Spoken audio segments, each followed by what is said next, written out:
All right, a pleasant good morning to you coming from the sports betting capital of the world, Las Vegas.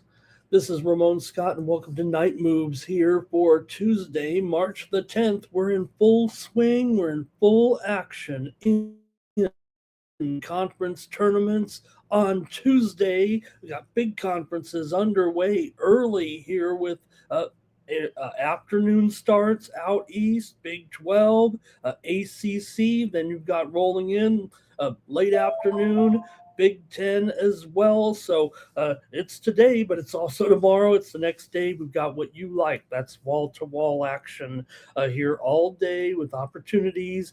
We're going to go over championship games tomorrow for sure in college basketball, but just to let you know, those other conferences are rolling here right now. I mean, we could cover them all, but there's huge cards in the NBA and NHL. What are we going to do? Stay up all night and talk sports betting here on the Tony's Picks YouTube channel? Well, we might, but we'll focus on the NBA and NHL. And like I said, we'll touch on those championship games here tomorrow with games in the Coastal, the Horizon, the MAAC, the West Coast Conference as well, and a couple of other conferences as well, the Northeast Conference there. But we do know now who is in the West Coast Conference Championship upset, if you will, that quad win that will put them in the field of 68. I was on with Tony earlier. He had asked Rod what he thought, and I think those guys were hitting it right out of the park there, talking about the three teams in the West Coast Conference, but I didn't see this one coming. I didn't see Santa Clara springing the upset there on St. Mary's, so they will get that win. That will, I'm sure, put them in the field of 68. Herb Sendek, a legendary coach now, or at least a long-time coach, with his 600th win as Santa Clara got the win there yesterday. Behind Gabriel Yulgoff, 23 points for him there, and it is Santa Clara advancing here to take on the Gonzaga Bulldogs. So it won't be St. Mary's and Gonzaga here. Santa Clara advances. So, but it will be Gonzaga, of course. It will be. They took down Oregon State 65-56 as Gonzaga led by 14 at halftime and closed out. And then Tuesday night here, this will be the last game ever for Gonzaga, at least for now, barring whatever happens with Gonzaga. You never know with them not playing football. I don't know, but it'll be their last ever game here in the West Coast Conference when these teams meet. Ironically, Oregon State, too. They're going the Pac-12 also. Really got to, it's really just the Mountain West and Washington State and Oregon State, and then, I won't say the whole Mountain West, but maybe the upper tier of the Mountain West. Then you got also Oregon State and Gonzaga. Gonzaga only in the sports other than football. They don't play football in Spokane, I guess. But that makes up the new Pac-12 next year. So, or maybe they will call it the Pac-10. I don't know, but Gonzaga gets the win there, so they advance in there, and it will be Santa Clara and Gonzaga for the championship of the West Coast Conference. We'll see more bids come up here on Tuesday. All right, and there were some bids decided on Monday as well in college basketball. We had some good action yesterday. Here with some other games that teams advanced, including in the Southern Conference with Furman. They downed East Tennessee State 76-61. Furman wins the tournament as the number 6 seed, and they're in, making the tournament for the second time in 4 years, and the Bucks are gone here. So Furman will be the winner from the Southern Conference. Also, tournament finals in the Sun Belt. We had Troy beating Georgia Southern here. Hey, we had Troy last night here on Night Moves. We rolled with Troy as they clubbed Georgia Southern 77-61 as Troy wins the Sun Belt tourney for the second year in a row, dominating the boards there. And, you know, it was a little bit too much to ask. Okay, Georgia Southern, they're playing for the 6th night in a row. But, hey, you know what? If they turn the tournament into a back-to-back-to-back event, maybe there'll be more upsets. Anyways, hey, how about in the Coastal last night as well? We saw some action in the Coastal with Monmouth beating Campbell there as the Hawks win their 5th game in a row, and Monmouth beat them 74-64. They'll move on to take on Hofstra, winners over Towson. I couldn't get it done with my college basketball premiums here. I got beat there, tried to lay it with Hofstra. They couldn't cover the spread. They did get the win there, and they will advance to the Coastal final. We'll preview that one here. Also, Horizon, Wright State, and Northern Kentucky. Wright State won it 103-90. Detroit beat Robert Morris in an upset there yesterday. We'll preview the Horizon final as Detroit trailed by 6 early in the second half. They came back to win, and that loss snapped Robert Morris's 8-game winning streak. In the Big Sky, we did have a couple of results out of there as well, including Montana beating Northern Colorado 95-89 there, and then East preview some of those games here. We did have some other winners here on Night Moves last night, so some winners in the NBA included the Cleveland Cavaliers here yesterday. We had the Cavs. We also had the over with the Nuggets and the Thunder here last night on Night Moves. We had the Utah Jazz as well to go 3-2 in the NBA. NHL winners on Night Moves included the New York Rangers. How about it? We had the Rangers over the Flyers on the road. We also had the under with the Mammoth and the Blackhawks, and we had the Senators on the puck line for a 3-2 day over there. So, hey, we'll take the win. I think we beat the juice here on Sunday, on a Monday. In fact, we were 3-1 in the NBA. We skipped one game, remember, yesterday, and we're going to only be able to skip one game today because maybe the schedule makers or the leagues are doing a good job here. We had the controversy here trying to figure out more ways the NBA teams can't tank, but you know what? All the games do have a little bit of playoff impact here, maybe except for one. We kicked out the Pacers and the Kings. Come on.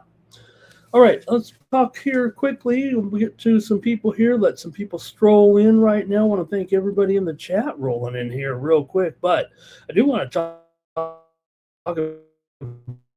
about the World Baseball Classic here from last night. Some great games here, including late night here. United States over Mexico. Aaron Judge and my man Roman Anthony homered in the 3rd inning. Paul Skeens 1 hit in 4 innings. USA over Mexico 5-3.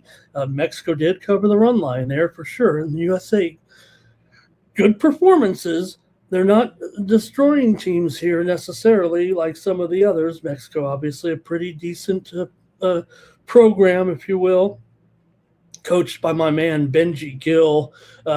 Legend man Benji Gill, the coach of Mexico, former major league infielder, shortstop with the Angels, among others. And I'm so old. Benji Gill, I remember going to a game, covering a game as a high school reporter that Benji Gill threw a no hitter and hit a home run, and that was at Castle Park High School in San Diego, National City area of San Diego, Chula Vista.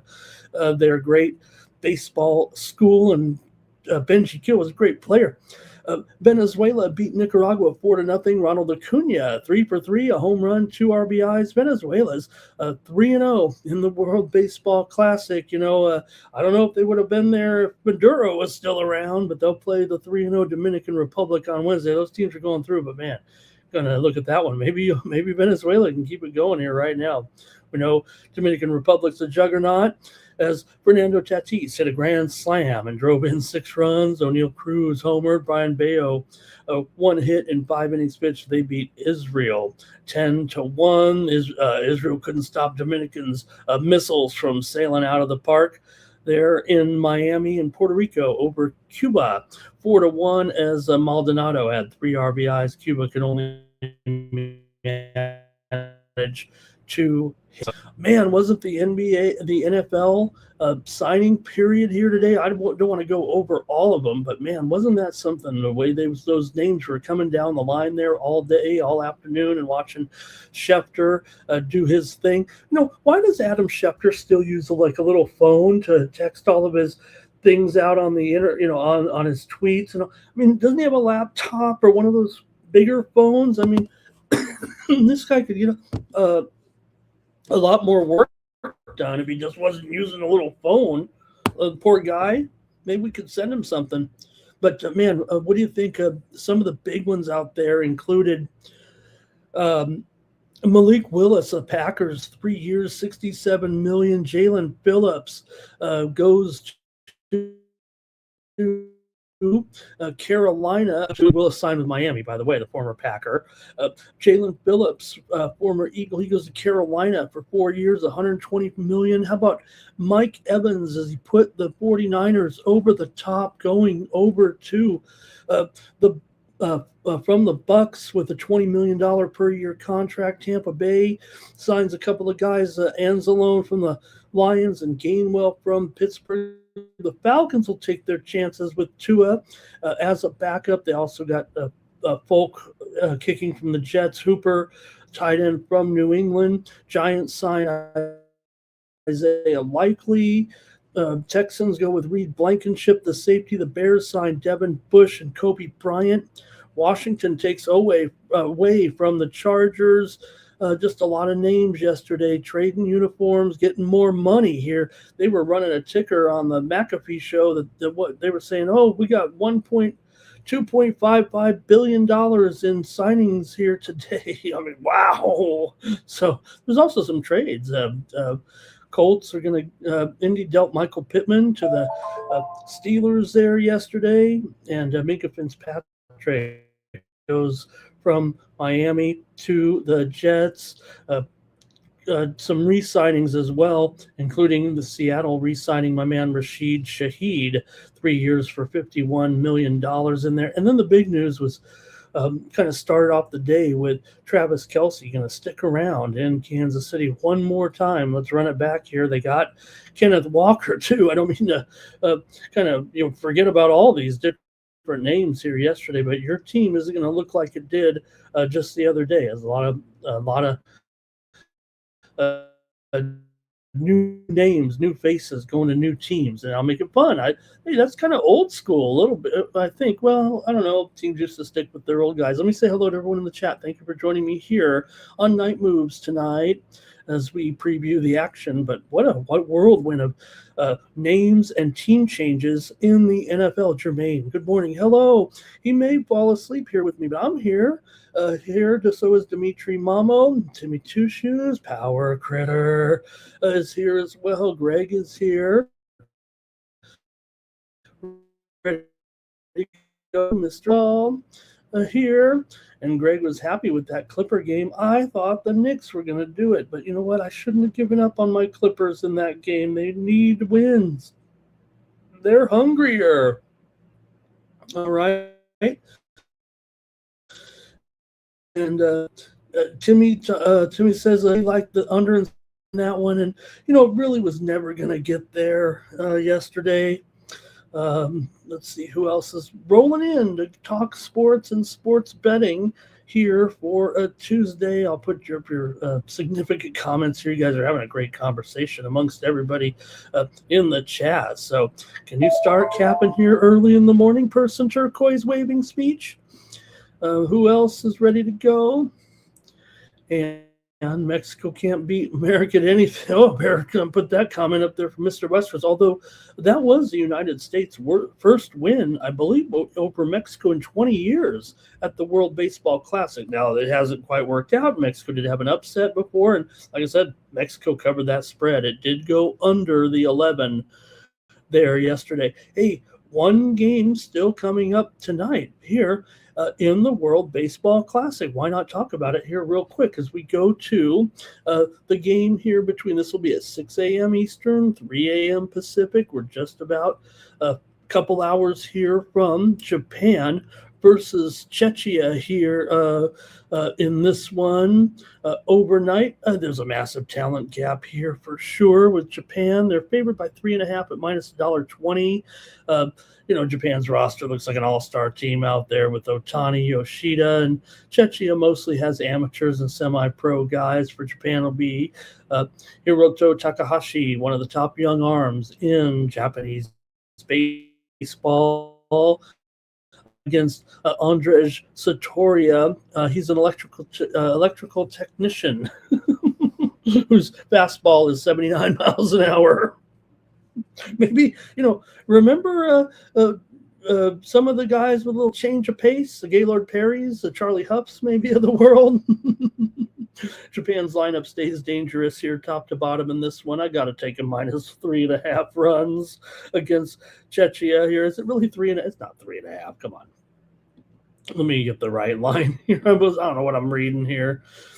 Let me get the right line here. I think it's 9.5 actually. 9.5 minus $1.25. I just couldn't read my writing. That's all. 9.5 minus $1.25. I do think they can get that. I think it will go over. I think Japan puts up a large number here in this one tonight. Motivation factor here too with the Tokyo Dome. So I think it probably goes over too. Japan might get them all actually. Could it be something in the range of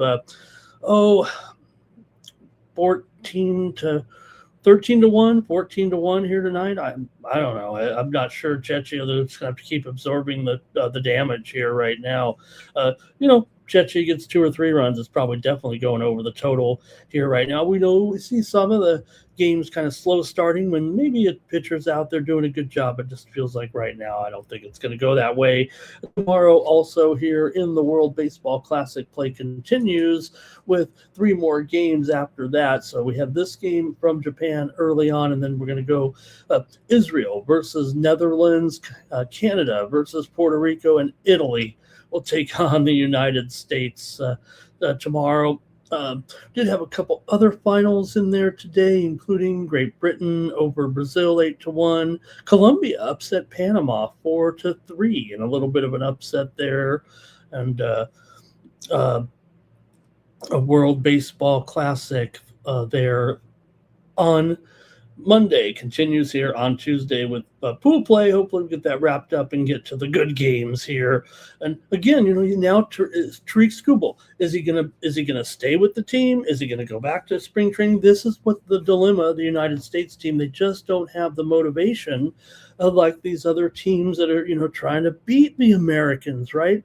The U.S., it's almost like an inconvenience, it feels like, to play this tournament. Meanwhile, you got the Dominican Republic with my Padre guys, Machado and Tatis, I mean, these guys bring the energy. Hey, I'm a disappointed Padres fan. We never win, but not for lack of fun and excitement. These guys bring the heat every night for the Padres too. I mean, the Padres never win anything. We know that, but they trying to make it fun. I know there's a lot of controversy, that a little bit too much of show offs or whatever, but look, baseball's a boring game. The fans got cobwebs growing on them there in the outfield here if you don't have some excitement. So I'm all about it with the Dominican Republic. I'm enjoying them. I don't want to be anti-U.S. here, especially in this patriotic period right now. But just like the U.S., don't get complacent, right? Otherwise, someone's going to bite you and get you when you're not looking, get you when you're not ready. So you always got to be ready.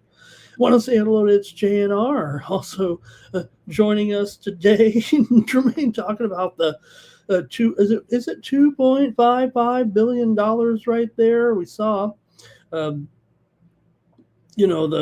was awesome to see Schefter, in there, kind of having it where he was giving out all the plays there. So, oh man, Lando, I keep buffering, huh, you guys? I guess I don't want to come in and out of the show right now. I'm gonna fire it up over here and see how bad it is over here on YouTube. And I don't want to keep you guys waiting here, but I guess we could start the show a little bit too, and then just see. I'm gonna just try to call it up here, and we'll look at myself to see how bad. Yeah, my internet has been off and on here a little bit here, but it feels like it's behaving a little bit better today. So,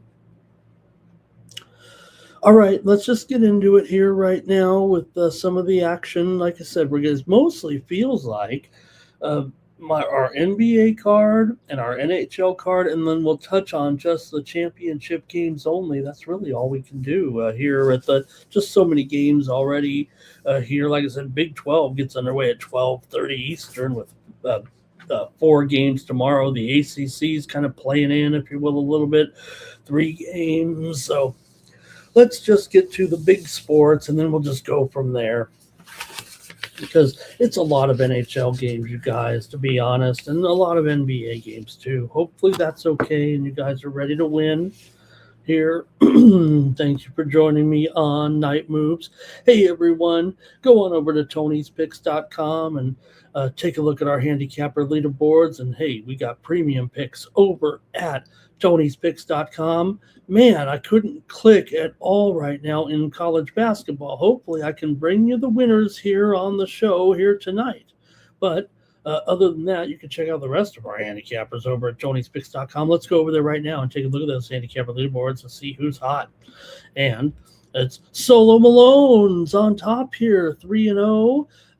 Yesterday, Tony T, he's been very hot here right now. It was great to be with Tony today on the new drive-thru.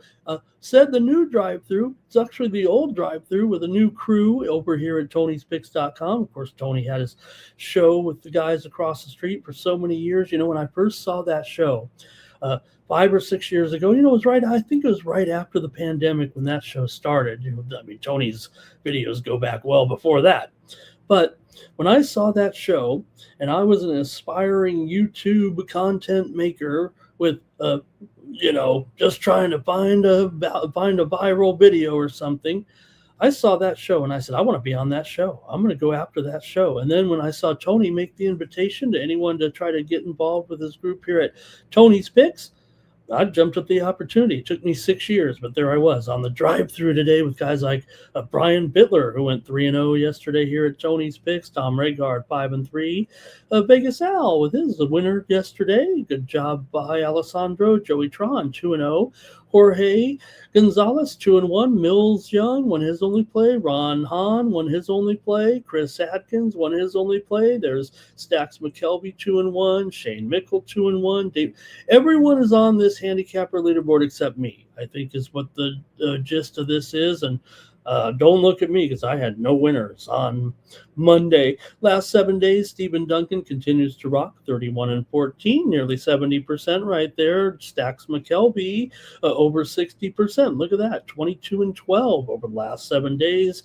Solo Malone, 67% over the last 7 days. Brian Bittler's up there over 6.5 units, almost 6 1/3 units of profit. And Tony T, like I said, he's been hot. Last 30 days, Stephen Duncan up to over 21 units. Mills Young up over 9.5 units there. Al Ninos up over 5 units. Brian Bittler up 4.5 units. And Tony T's up there as well. 2026 leaders include Stephen Duncan, Nick Lagaretos, Al Ninos. One winner a day. Al Ninos getting it done. Here, 14.5 units of profit over at Tony'sPicks.com. You can use the promo code TonyT at checkout to save 15% off all premium pick packages, including mine here on Tuesday. I'm going to be back up and firing here on Tuesday in tennis action as well. Oh, you know what? I say I had no winners. I take that back. I did have, I think I had the winner yesterday with in tennis with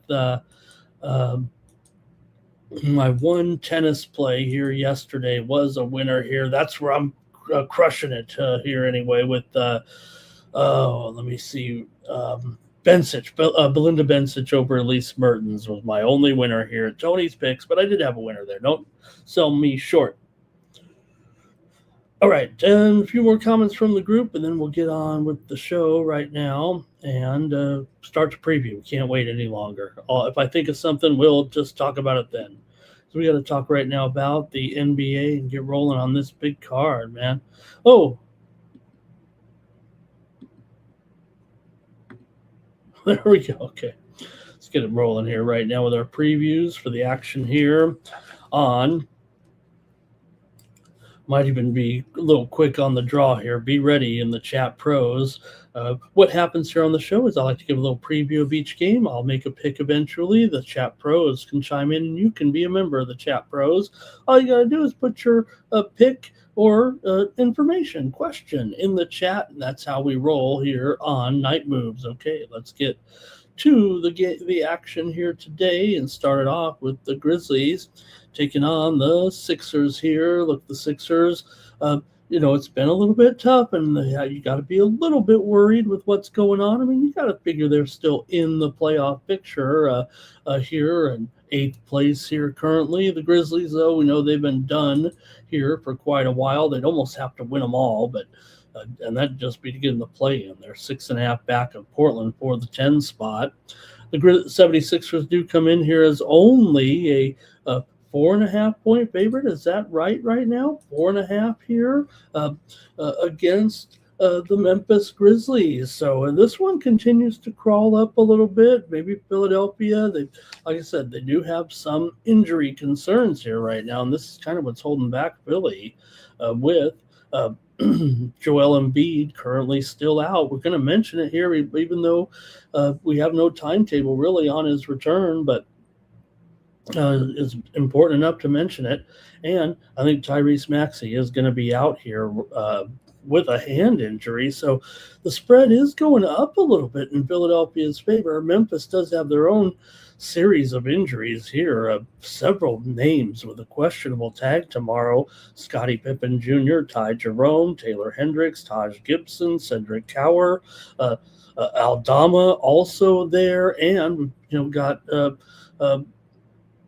number of guys just with their status really unknown for Memphis here, more so than the Phillies, even though BJ Edgecombe, he's out. He's questionable with a back injury. So, man, a lot of names here in this one. And I see a lot of different guys out there. Memphis has been playing well, although last night they did get rocked at Brooklyn, 126-115. Now, Memphis was a slight underdog, and they had been on a little bit of a roll, even though they weren't. I say it from a spread perspective. They've lost 4 in a row, but they had covered 3 straight losses before pretty much getting clubbed last night by Brooklyn. For Philadelphia, they also played yesterday on the road at Cleveland, lost 115-111. Guess what? they actually got the money and stopped a non-cover streak right now. So look, Philadelphia is 20-14 against the spread as a favorite, but just 14-19 against the spread at home. The Grizzlies are 18-24 against the spread as an underdog. Chat pros, let's hear from you as we get ready here for this one between the Grizzlies and the Sixers, 7 Eastern, 4 Pacific time here on Tuesday night. All right.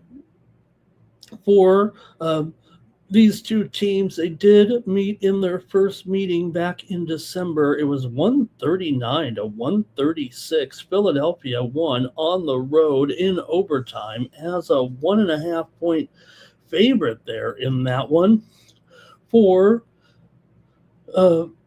the Grizzlies here, they do come in having covered the spread in 5 of their last 6 games. They've actually won 13 of the last 20 meetings with the Sixers. Memphis has gone over in 12 of their last 17 coming in. Philadelphia just 1-4 straight up, 0-4-1 against the spread in their last 5 games. Philadelphia's gone under in 4 of their last 5, and 4 of the last 5 meetings between these two teams have gone over here. You know, Philadelphia is missing some guys, and yeah, Memphis has shown a little bit of heart here, but look, this has been a little, I want to say a little bit of a move, maybe even a significant move on Philly. Now, I don't know if it means that, you know, those guys are going to be in, because, I mean, no report that those stars are going to be in. In fact, it does seem like Embiid and of course, Maxey are definitely out of this game. So we'll see, and we'll see about Edgecombe. I mean, he's got to be in here too. But I don't know. Philly just might get this one at home. Let me hear from you guys in the chat. This one's a little bit sketchy, huh? All right, chat pros might have something to say, though, here with maybe the Sixers that kind of fought hard at the end there against Cleveland to get that money. I think they got it by 0.5 point. Memphis got back-to-back here. Maybe they got, after they got mauled there by Brooklyn of all teams, right? Mr. Wesker says he sees now all the way up to 5 here with Philadelphia. Boy, this is getting, I don't know. Timmy Two Shoes like in the under, maybe here in this one with Philadelphia and Memphis. I mean, you got to think this one's going to be a slowdown. Do I even have the right line on the screen on the total there? Yeah, 228. You know, it was, I want to say, considerably higher here. And that's probably their direction to go right now. And probably what I'm going to do is take the under here with Memphis and Philadelphia here today. See if we got a few more comments from you in the chat. That's what Timmy Two Shoes went for there. Cal Dog, 76ers money line. Greg is going with the under here. And who scores exactly, Timmy? Who is going to do? Now, there is something to be said. You know, pro basketball players, we kind of say, oh, they're missing these players, so that might. Pro players play more defense, even if we make fun of them a little bit, than the players that aren't on the team, and that's kind of why they're on the team sometimes. Sometimes there are some guys down there in the G League or even on the bench we know can fill it up, but they just don't play enough defense. That's why they don't get as much run. But Mr. West says the Grizzlies aren't playing defense at all compared to those last 3 games where they're allowing 124 points per game here to Portland, the Clippers, and Brooklyn here right now. So I will take the under here in this one. Memphis is 13-19 to the under on the road. Now, Philly is kind of an over team when they are favored, but they've gone under in 4 of their last 5. So I'll go with the under here in this one with Memphis and Philly. All night moves. All right. Let's keep it moving here right now and go to the Wizards will take on the Miami Heat here. NBA action for a Tuesday. We're in the tankathon here a little bit with Miami. You know, they've really found a strong groove here right now. Has Miami. They're taking this drive here seriously, and they have worked their way up here to seventh place. I always kind of pointed out the eighth place position so important because of the play-in tournament, the 7 through 10. You want to at least be in those two spots, but man, the Heat are actually now tied with the Magic for sixth place. You can see the Raptors in the rearview mirror.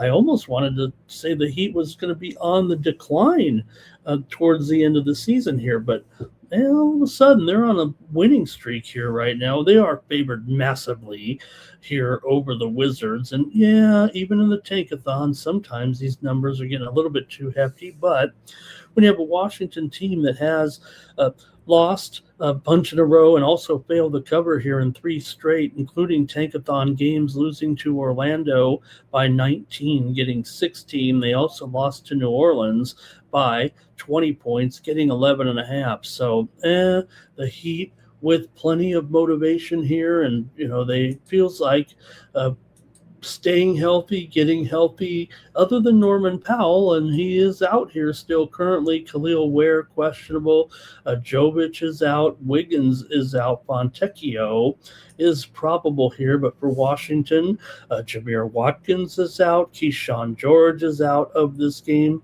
Vukcevic is going to be probable here, but we might just be in the tankathon here in this one, and I might be willing to go with this particular 15.5-point favorite. Miami is not only winning all their games, they're covering every single game, including a big number over Brooklyn a few nights ago or a week ago or so by 12.5 in a matchup similar to this one, if you will. Miami's won and covered 5 straight. They've covered 5 of their last 6 at home. Washington's lost 8 in a row, just 2-6 against the spread in their last 8. And Washington just 1-4 against the spread in their last 5 games against Miami. 4 of the last 5 meetings between these two teams have gone under, but Washington has gone over in 4 of their last 5. Washington is 31-27 to the over as an underdog here, but the Heat are 15-18 to the under as a favorite. Miami's been a very strong cover right now, 19-13 against the spread at home. A home favorite is their role, actually, and Washington comes in just 10-20 against the spread on the road this season. So I think the tankathon works for me here. I'll go ahead and take Miami in this one to roll. They got to win it by 16 or more here, but I'm going to do it. I'm going to go to the tankathon here with the Heat. Let's see if anybody's going to play this one. It's a little bit dicey here maybe, but let's see if anybody was willing to comment. Mr. Weska's willing to go with the Heat again here. How about Timmy says a team total over?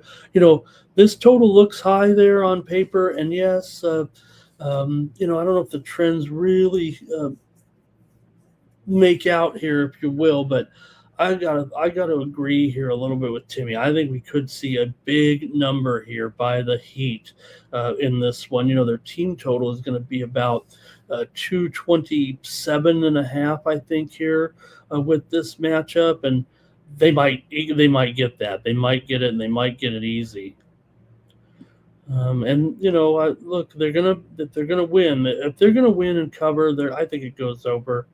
All right, let's take a look here right now and then they'll want to get 229 points, and Cal Dog likes the under here in this one. All right, let's keep it moving here right now with our next contest, and it's going to be here.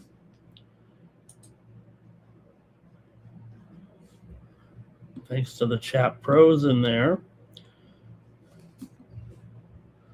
The Detroit Pistons are going to take on those Brooklyn Nets here, and we're in the tankathon with Detroit here, favored by 14.5 in this one over Brooklyn. But Detroit is all of a sudden fumbling and bumbling and stumbling here. You got to worry.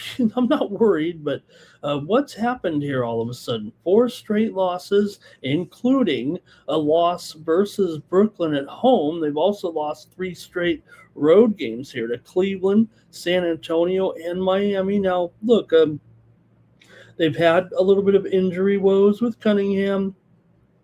They're playing some good teams on the road. They do have a big chance here to get this one. Levert left last game for Detroit and leaving everyone, how, hey, if you make the props and your guy gets injured in the first quarter, you get, your money back. A lot of these books. Real nice gesture. I don't have a problem with that if the books want to do that. But what if your guy goes and he's one point away or one stat away from hitting all of his props and he gets injured? No dice. And that's what happened, I think, to Levert there yesterday. He's going to be out of this game for sure. Last night, of course, or let's see, 2 nights ago, I should say, I think it was 2 nights ago with that game, right? But Detroit lost to Miami 121-110. They were a road favorite in that one. So it's been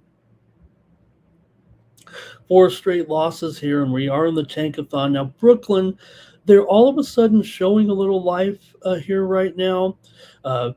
Beat Memphis there, obviously, last night, 126-115 at home, and they also upset Detroit in that game 107-105 just 3 nights ago. So will the big-time revenge come into play here, or is this little slump that Detroit is in? Maybe it's just a good thing that they're playing the Brooklyn Nets with a little bit of revenge. Look, I don't know if the Nets are going to pull off another upset. They were 13.5-point favorites in that game, but the Pistons might just be desperate enough. We just got to get a win here. And like I said, for whatever reason, Brooklyn here, just a little bit of a good stretch here right now, even though Brooklyn has been in the tankathon. Michael Porter Jr., by the way, is probable. Igor Demon, he's still out, but he's been a nice story this year. Also, Asar Thompson is out for Detroit here in this one. So we can go to the chat pros.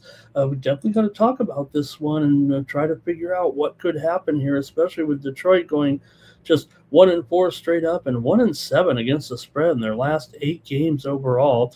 Brooklyn's just 2-10 straight up. We know they're bad, but they're, like I said, they got these 2 covers in a row, but they've failed to cover in 9 of their last 12. They've covered 3 of their last 5. So are they showing heart? What's going on here? 5 of the last 6 meetings between the 2 teams have gone under. Detroit's gone under in 4 of their last 5.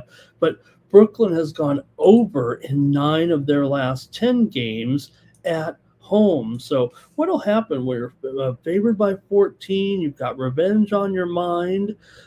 Detroit is a pretty bad favorite, 22-29 as a favorite, but Brooklyn is 25-34 as a dog. Still, Detroit, a bit of a good cover on the road, 17-14. Both teams have struggled to cover here. Of late. Total here 260, 217 right now. Detroit is 11-19 to the under on the road, 20-30 to the under as a favorite. Brooklyn 27-32 to the under as a dog. They are a little bit to the over at home here. The 2 teams also met back in February, and Detroit won 130-77. At home, covering 14 in that game. They also played one other matchup here in Brooklyn. Detroit won and got the cover in that one, 125-107, as a 10.5-point favorite on the road. So go ahead and comment here if you'd like. Look, Detroit's only 2.5 games ahead of the Pistons here right now. So it's not about the Nets. It's about the Pistons. They just need a win, but the Pistons are, they're showing some heart here right now. Let's go to the chat pros here.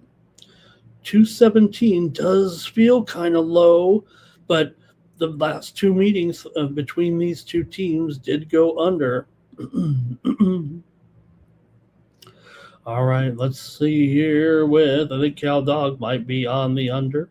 Mr. Wester says should be a rebound for these guys here. And the way the Nets have been having a good second half resurrection, says Timmy Schussios, he'll lay it in the first half. All right. And let's see here. Nets usually get slapped around in the first half, says Timmy. Hey, I want to say hello and welcome to Sleek Viewer joining us here in the chat. He says Spurs or Celtics tonight. Sleek Viewer, please stick around. I've got a preview of that game here in just a couple of minutes. Let's see here. Cal Dog is liking me over here in this one. And Cal Dog says Pistons in the first half. Are they going to come out like gangbusters here and blow this team out after blowing it the other night?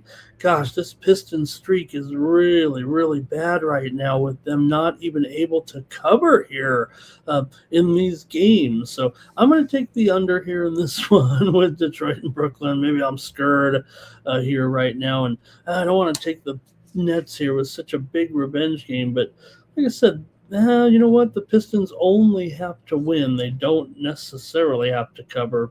They obviously could be steamed enough to blow somebody out. But, I just think here also, don't forget, Brooklyn is on the back-to-back here off of a win at home. Okay, that's it for that one. Let's keep it moving here right now. And all right, next up, the Suns are taking on the Bucks here in this one. Between these two, hey, remember when these two? It was only 5 years ago, right? When when Milwaukee beat Phoenix for the NBA title. Remember that? I mean, that was just 2021, and here we are with the Suns on the road, 2.5-point favorites at the Bucks right now. Look, the Bucks, we've almost tried to kick them out of the playoffs here over the last couple of weeks, but they've been hanging on by a thread here. Remember, they only got to get to the 10 spot, but still, they are 4 games back of the Hornets here. They are at home. They might be breathing here right now. They only got to get in, right? But we know the Hornets are playing extremely well, so maybe, just maybe, if you look at the maybe a team like the Hawks, but that's 5.5 games. So I don't know. I guess because the Bucks can see the backs of the Hornets here, they can think that they're still alive here. Now, especially that Giannis has been back in the lineup. I will get to it. Mr. Weskers did point out here that Atlanta was on a time change. Thanks, Mr. Weskers. I'll throw that one in here in just a second. I had it at the original time, and they did move it up a half an hour. Thank you, brother. Well, let me complete this one here. Giannis is probable here right now, and also Prince is questionable. Kevin Porter Jr. is out of this game. Kuzma is probable for Phoenix. Grayson Allen is questionable. Mark Williams is out here right now. So, look, the Suns have been playing well. I've been a big supporter of the Suns, kind of saying, hey, they're not, going to blow this situation. They will make the playoffs. And, yeah, they've declined here a little bit, but all of a sudden they've kind of gotten hot again, too. They are in 7th place currently, so I don't think they're going to blow that. They did beat Charlotte last time out at home when everyone was talking Charlotte, and the Phoenix Suns were actually the underdog in that game, and they won 111-99. But I think this is actually tougher here for them to go on the road to take on the Bucks. Yes, the Bucks have been terrible, and they just got blown out again by the Orlando Magic, a playoff caliber team. They did beat Utah at home. Did Milwaukee before that. I don't know what that says, but before that they were just getting beat by teams beat down, really. Chicago, Boston, Atlanta, teams that beat Milwaukee here. But Milwaukee is 20-19 against the spread as an underdog, which isn't awful when you consider they are 8-16 against the spread as a favorite. Suns here in their best role. They're 18-11 against the spread on the road, 19-12 against the spread as a favorite. So those are a lot of positive numbers that I usually like to see. But like I said, I think the Bucks do have a little bit of life, and to a certain extent, I do agree with the general consensus that maybe the Suns have kind of played over their heads here a little bit. I know the Sharps are going to be on the Suns here, and usually I'm willing to tail them, but And this one, I'm going to be going with the Milwaukee Bucks actually to win this game. The move has been on the Suns here. They were 1.5 and went up to 2.5 here. This one probably another low. Look at these totals as we get later in the year. We're all these totals today down here. We have 3 in a row in the below 220. These two teams have not yet met this season. When they met in Milwaukee here last year, it was 133 to 123. In that one, as Milwaukee got the win here at home. Milwaukee comes into this one having lost 5 of their last 6 and failed to cover in those, 1-4 against the spread their last 5 at home. But Phoenix just 1-4 against the spread their last 5 meetings against Milwaukee in this interconference series. Phoenix is 3-7 against the spread in their last 10, despite the fact that they've won 4 of their last 5. Milwaukee here getting a couple of points. I think I'm willing to take them in this one against the Phoenix Suns. Here, like I said, I think the Sharps are going to be on the Suns. They're usually right in this situation, but I was the one on the Suns when everyone was jumping off the Suns. So let me think that I'm out ahead of the curve here a little bit on the Suns, all right? Let's see what you guys think of this one. All right, let's see here. We've got... Yeah, you're right, Mr. Wesker. It's going to be a little bit tough. I mean, if anything, they've got to go right now, and the team they're going to have to catch is really the Charlotte Hornets, and it just doesn't seem like that's going to be the case because Charlotte has been too hot, and the teams ahead of Charlotte are probably far enough ahead. That'd be the Atlanta Hawks. The Bucks are actually 5.5 back of the Bucks. And the Sixers, too, 6.5 back. If anything, the Sixers feel like the team that's falling a little bit. We talked about how hot Atlanta is. And above that is the Heat. Are there any losing teams here in the East? I guess it's all about the tankathon a little bit. The Bucks are kind of in there, but I think this one, like I said, maybe just one more hope here for Milwaukee. Okay? All right, let's see here. Atlanta Magic and Hornet. Oh, you're right, Mr. West. They are playing great, aren't they, those teams? Mr. West, because we'll take the Suns here. And Jimmy Chushu says they got to win this one. They got to go play Indy as well. Suns money line for Cal Dog. Maybe over here for Timmy Chushu's. I don't know, Timmy. I don't know about that. I kind of was thinking under, Phoenix 12-19 to the under is a favorite, and Milwaukee is 27-36 to the under this season. So I was trying. 4 of the last 6 meetings between the two teams have gone under, and Phoenix has gone under in 5 of their last 7. And you keep seeing these low totals. I'm not saying they all go under, but look, if the games that are under 220, they might sneak over and get to 221, but I don't think we're seeing very many of these 220 style games go to like 230 or 240. Those are indicating that it's going to be a low scoring game. You just got to, I guess, pick the right side of the over under, and then the overs are on your own. You're on your own because you know me. All right, here Bucks. Let's see here. And the Suns do play D, don't they? They do, right? I mean, that's the one thing the Suns have been exceptional in this season is an unheralded defense, it feels like. But I'm going to take the Bucks here in this one. Okay, let's go to that game now. Thank you, Mr. Weskers, for pointing that out because we do have a time change, and I did blow it just a little bit again. Where I can't get the right game in the right time. I have one job here on the Tony's Picks. You two. Well, I got a couple now. Okay. Mavericks and the Hawks. Obviously, the big news out of Atlanta today, they even had to issue a public statement here. Magic City night has been canceled, everyone. They were going to have a great night with, some dancers here that were going to come on the court and do a little dance. Look, it's a family entertainment. They weren't going to do anything crazy. It's just the establishment they were promoting is one of the most famous establishments in all of Atlanta. They were going to have Magic City night. Everyone remembers in the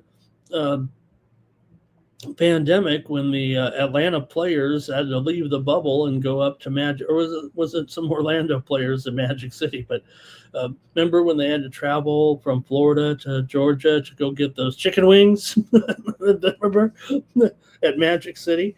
But oh man, Magic City night has been canceled. The Hawks said we respect the league's decision to cancel Magic City night with the Hawks, and you know, hey, I mean, if you're as hot as the Hawks are, I mean, I'd try to get there with them too in Magic City. So, oh, just a little bit unfortunate, but on the court, it hasn't been awful for the Hawks right now. And man, they look great, don't they? Feels like we were ahead of the curve a little bit talking about the Hawks getting hot and everything. And now look at them. You know what? I don't know. Maybe they're going to Magic City every night. They are. Hey, they're just covering every game here right now. Not only winning, but covering. Atlanta, 6 straight wins and covers right now, taking on all comers. Washington, Portland, Milwaukee, Philadelphia, mostly a favorite in those games. And look at Atlanta here. I mean, we're in the tankathon here for sure with this one, but Atlanta's knocking them down, knocking them dead, covering big numbers too.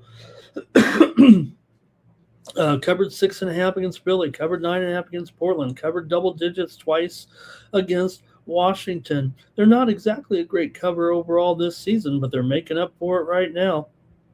Dallas is 12-19 against the spread on the road here. You know, we do have Cooper Flag well back into the fold here, so hey, that's great to see. Maybe he could come back and try to challenge for the Rookie of the Year, but he'd really have to go on a tear. For the Hawks here, Kuminga is questionable. He's been my guy since going to the Hawks, but he might be out of this one, but still. Line here is 9, the total 238.5. That does have a little bit of pressure here, I think, to the under. I'm not sure about that move to the under. Let's see what you guys think here in this one with Dallas and Atlanta. The moves to the under, I get it. Maybe here we've seen Dallas have some under here. I mean, these two teams are kind of unders, but in the tankathon, I have a feeling this one's going high. Can't give you any stats really on it because Atlanta's 27-37 to the under, including 12-19 to the under on the road and 19-25 to the under. I want to say hello to my friend who commented on the show here. He says, I don't know, Ramon, sometimes where you're going with some of these games. And I think this is what he meant when you read off a bunch of trends saying, hey, these guys are under teams, right? You got Atlanta here, 13-18 to the under at home, and then you just flip-flop and go to the over. But, a lot has to do with the eye test and also the type of game that it is, right? You have a tankathon game here, Atlanta on a roll. Like Mr. Wesker said, they're going up, up, up with a 6-game winning streak, hottest team in the Eastern Conference, really. And, they're in 9th place. I think they could probably catch the Sixers, the way the Sixers are going to have some issues here for the next couple of weeks here. It sounds like weeks to come if they can't get their big star back, and Maxi's having some issues. So they're only a game and a half out of that crucial 8 spot that I like to talk about. They're probably going to make it here for the play-in for sure. But for the Mavericks here, they're quite the opposite, on a big losing streak right now, and they did fail to cover in the last 2 games, including losing to 20 against Boston, getting 15.5, and losing to Toronto on the road by 30 as a 10-point dog here right now. So they're on the 5th game of their road trip here too, are the Dallas Mavericks. So this is not a comfortable situation. This lines up for a tankathon game, it feels like. Dallas has lost 7 in a row. They're 2-5 against the spread in their last 7. Give them some credit here. They have covered 4 of the last 5 meetings against the Dallas Mavericks here. Mavericks have gone under in 6 of their last 9. Dallas has gone under in 6 straight. But Dallas has gone under in 6 straight. But I don't know if this one's going under. I'm going to take the Dallas Mavericks here in the tankathon. The Atlanta Hawks here in the tankathon. I'm taking the Hawks. Let me make it clear here with Atlanta here in this one. Lay the 9. Get another double-digit win in this one. Let's go to Chat Pros right now, and it's going to be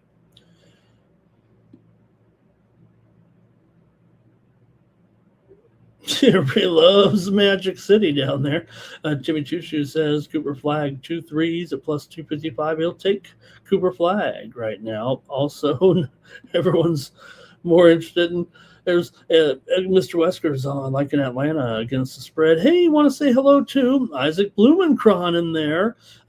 Let me get to it, Isaac. Let me see if I can't call up my numbers here for the Aussie game tonight over there, the NBL. We got a game coming up, he says, in just a short time here, in just about 25 minutes with Southeast Melbourne and Adelaide right now. And man, let's see here. I'm definitely going to look at this one for my man Isaiah Blumenkron in the chat. Thank you, Isaiah. We're going to do it for you here in just a moment. All right. Atlanta's going to blow them out there. I don't know if this was the game. I'm trying to think, but I don't think this was the actual Magic City game. It's just that the news came out today about the Magic City game being canceled. And look, I don't know. It seems like a bad move. I think, look, I'm sure they were going to invite some of the performers, if you will, but it's not like they were going to, they'll probably go out there in some, no worse, no, I don't say worse, but no less revealing clothing than like a cheerleader or something. Let them get out there and dance a little bit, okay? Hey, we all could use a little fun here. Hey, all right, I'm going to take Atlanta in the tankathon. Mr. Westford said, give him pride. Oh, geez, okay. All right, so we got to go to our. Hey, this is a on the request show, right? This is why why we said it was going to have some live streams here on the Tony's Picks YouTube channel. Okay, let's take a look for Isaiah here in this one with Southeast Melbourne and Adelaide in the NBL here tonight. I think we just going to call up my ratings here real quick. Didn't know I was going to ask about it here, but let's do it. Why not? Let's have this game, I believe, will be, if you want to do it here, we're going to be well past 4:30 in the morning here on the East Coast. So why not join me here with a little betting action in the NBL tonight? If you have not ever watched the NBL, you can watch this one tonight. I believe, I haven't checked yet, but usually these Wednesday games are on your NBA TV app. So you can go right to the app on your Fire Stick and fire up the NBA app. Even if you don't if you don't have, you got to sign up and be on there. There's no cost for it, but this game will be on there here with Southeast Melbourne here, and the Adelaide 36ers here, as we're in semifinal play tonight. Otherwise, I might just say, hey, but we got to do it. We got to do it for the semifinals action here with Adelaide and Southeast Melbourne here tonight. And for me, I think over the last, handful of games, I think the Phoenix has been the little bit better team here of late. And now, look, I think they've been the better team kind of all season against the spread. So I think I'm going to go with Southeast Melbourne to win. The move has been on Southeast Melbourne. They're favored by 1.5. So I'm going to go ahead and take them, and I'm going to take the over as well. The 36ers, they were kind of going under there for a while, but it does seem like as the later in the season has kind of progressed here, they're starting to go under. I hope I got that right. They were going over a lot earlier in the season, starting to go under, but I just think that overall, really, the Phoenix has been a big time over team, especially early on. It's been tightening up here of late. I'm going to still think this one sneaks over here with a playoff, but man, it's gone up by 4 points. I think Southeast Melbourne is going to be my play. I actually think the total maybe has just gotten a little bit too high at 190. I think it's coming right at 190-ish.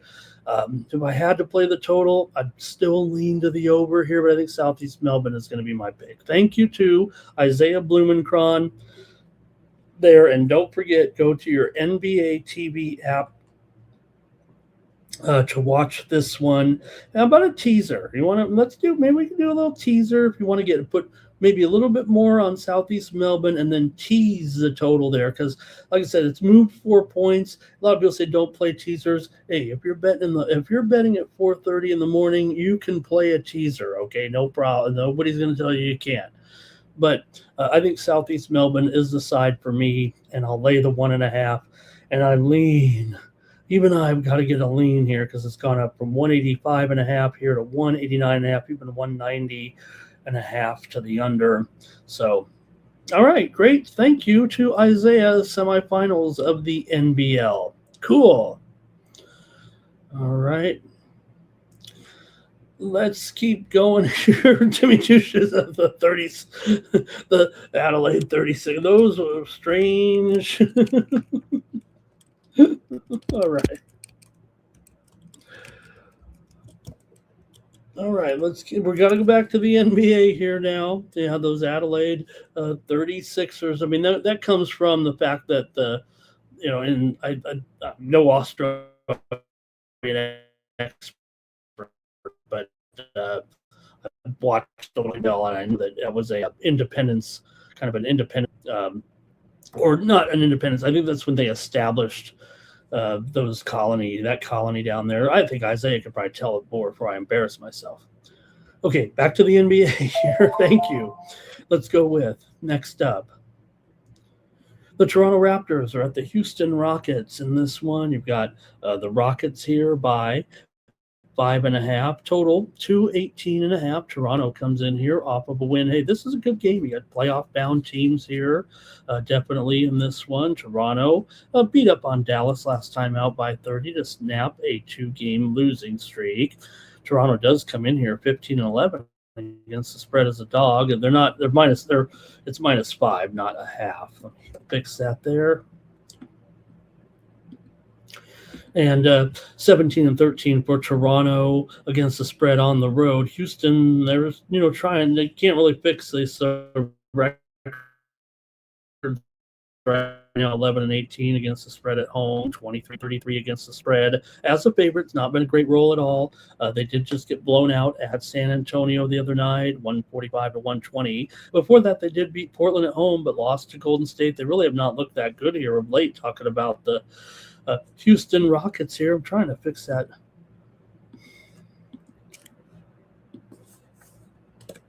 Trying to fix that line there. There we go. There we go. 5. Yeah, 5 and 217. This one's definitely gone. Another one where these lower totals are going down, and that's where the drift is, if you will. Look, Houston's 10-19 to the under at home. Toronto is 11-19 to the under on the road. Although when these two teams did meet earlier this season, it was 139-121. Houston blasted Toronto on the road. Houston comes in here right now, like I said, not really getting these numbers here. They are favored by 5. Toronto's been a more solid cover here of late, but they're not really knocking them dead either. Toronto just 2-4 straight up and against the spread in their last 6 games overall. Toronto's lost 4 of its last 5 against Houston, but Houston just 1-4 against the spread in their last 5 games. Toronto's gone under in 8 of their last 10. Houston's gone under in 12 of their last 15 games at home here. Although 7 of the last 9 meetings between the two teams have gone over, and Houston has gone over in 6 of it. It's at home, though, where they are going under a little bit more frequently. So the chat pros, can chime in here in this one. Watch out, Houston, is the way that I feel. I think that Toronto can spring an upset here, actually. I might want to take the Raptors here. Let's see what you got in the chat, but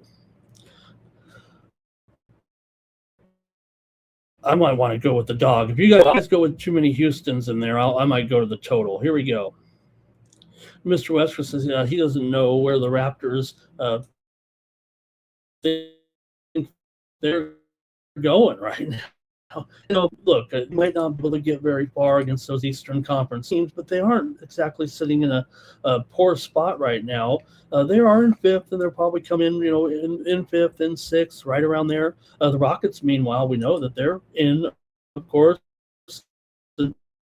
they're fighting for that four spot or the three spot here. So it still is an important game, but kind of been.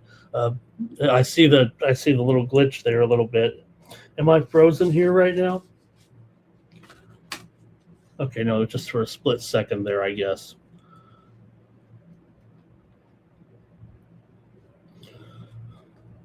Right? Okay. Here we go. Cal Dogs on the Rockets here. Mr. Wesker says, like all Toronto teams, I guess they're going down here. And let's see here. Timmy went with the Rockets. Mr. Wesker says the Raptors cannot beat good teams here right now, and they're struggling to beat. Well, they're only beating up on bad teams. And I think that's it. That's it from you guys. And this one, hopefully, you can hear me here. So I'm about to play on. You just can't stop. I'm going to Raptors. I don't want to have to cancel the show or anything. If we have any problems, we'll just try to keep it going here right now. Hopefully we're okay. I see I'm back, but I know we're having a little bit of problems here right now. And I can see it on some of my devices here. I'm getting the, you know what. All right. Jimmy says, I look like a Beastie Boy in here. Well, here's a little story I'd like to tell about three bad brothers you know so well. All right. Here we go. Next up. Oh, man. Celtics and Spurs here. A highly anticipated matchup here tonight. I hope the internet doesn't go out while I'm trying to get this. All right. For Boston here, man, they're clicking once again. The Spurs have won 4 games in a row here right now with wins over Philadelphia, Detroit, Clippers, and Houston, covering 3 of them right now. The Spurs sitting in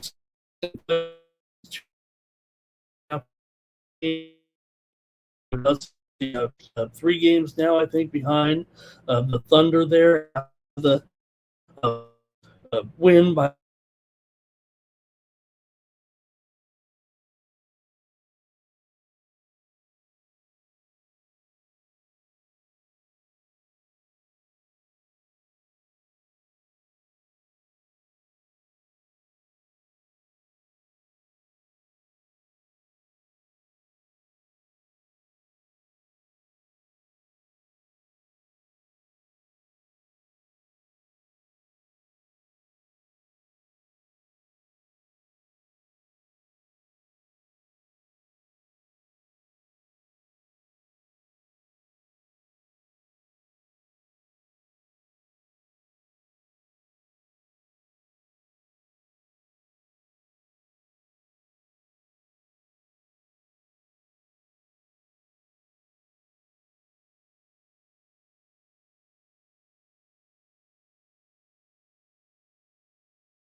all right. Thanks a lot, you guys. I think we're okay here. Okay, hopefully we're good. Here we get to talk about it. Maybe they're trying to tell me something. Maybe they're going to let me watch my Adelaide game here. Okay, now we're commenting on it a little bit here, so I think we can go right now. So the Celtics here, 2.5 back of the Pistons, and we got the Spurs 3 back of the Thunder. These 2 teams are chasing down the top teams right here in their respective conferences right now. For San Antonio, they're on a 4-game winning streak with wins over Houston, Clippers, Detroit, and Philly that covered 3 of 4. For Boston here, back-to-back wins over wins, but different, but the same results here, if you will. For Boston, they come in here right now as a pretty good roll for them. I mean, they're 22-11 against the spread on the road, 11-6 against the spread as an underdog here. Boston might be feeling a little bit giddy here with the way things are going, considering they've got Tatum back here in the lineup right now. He's still going up against the Spurs team, 17-12 against the spread at home. They're in their good roll. They're 12-4 against the spread. They're 16. They've won 8 straight at home. Boston's just 5-11 against the spread against the San Antonio Spurs in their last 16 meetings. Yeah, that's a 8-year sample size between the two, but the Spurs have been kind of growing here of late and doing a nice job in the last meeting against Boston. Before, Boston was beating them in every game and covering here for a while. It was kind of an older group of Spurs that were kind of covering against Boston. Boston had actually won 4 straight against Spurs and 3-1 ATS, but back in January, San Antonio won it. 195 on the road. They did beat Boston in that. Boston's gone in 5 straight. 5 of the last 6 meetings between these teams have gone under just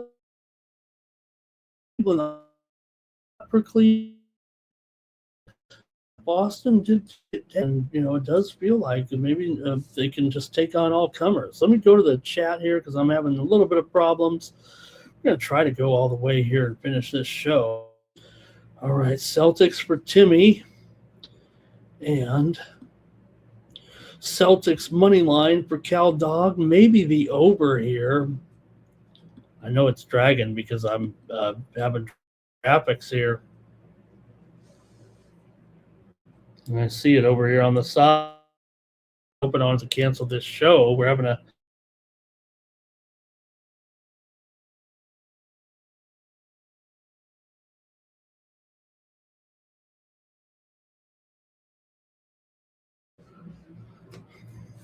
getting a little perturbed here. All right, I better just make my pick in this one. I hope I got enough details out there about this matchup here anyway between the Celtics and the Spurs here. Like I said, it's not a bad matchup here for the Spurs necessarily. And they were – let's see here. For me, I got to go Boston and San Antonio. Give me the under here. Let me say it right now before the internet gods cut me off. You got it here. Under with this one. Okay, did you guys hear it there? I'll say it again. Under. Trying to watch the feed over here. Sorry, you guys. Really apologize for that. I am taking the under here with Boston and San Antonio. Are you guys hearing me there with the pick on the under? Okay, I'm going to move on to the next one here. I think this is back now. I'm going under with Boston and San Antonio. I'm sorry if you missed the trends on that. Just going to have to go with it. Under Boston, San Antonio. Okay. Jeez. All right, next up. The one game we did skip on this card is the Pacers and the Kings. So next up is the Bulls and the Warriors here. Yes, the Bulls and the Warriors. In this one for the Bulls here, they do come in with a record of 26-38. We've long put them out to pasture here right now, but got to keep an eye on the Warriors still. I mean, they're still in the thick of things. Boston is Chicago here is definitely probably toast. They're 5.5 back of the 10 spot right now. Meanwhile, for the Warriors here, they are sitting in 9th place. The Clippers have officially tied the Warriors here. We said it was going to be a matter of time, and they did get them here. We'll see if that trend kind of continues. Look, the Warriors are going to make it. It does feel like the cutoff at number 10 is solid right? You'd have to have Memphis come from nowhere to try to get back in this thing. So it's really just jockeying for position here between these last three teams. The Suns will probably get the 7 seed there, and then the Clippers, Warriors, and Trailblazers will bat it out for 7, 8, or for 8, 9, and 10. Warriors are going to be a pretty substantial favorite here in this one at -6.5. Total 227.5. Now the Warriors struggling here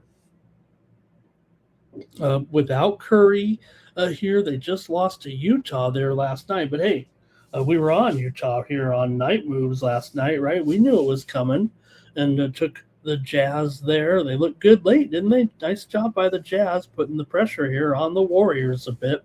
Warriors did cover against OKC. They beat Houston in a big road game, so I think we're in the tankathon here pretty much, and I think you're getting a good price for a tankathon team. I'm not really that about absences here. Fours that include Steph Curry, of course. Will Richard is questionable. KP, he's questionable right now. We don't know what's going on with KP, but we know who's in. Big ass probable.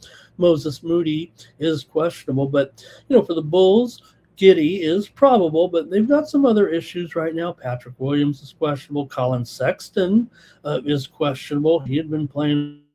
Simons, he's out here for the Bulls. Jalen Smith is probable. Buzelis is probable as well, but I'm probably going to the tankathon here with this one. Let's see what you guys got. Let me fire up my Phoenix versus 36ers game, and let's ride home with a winner, you guys.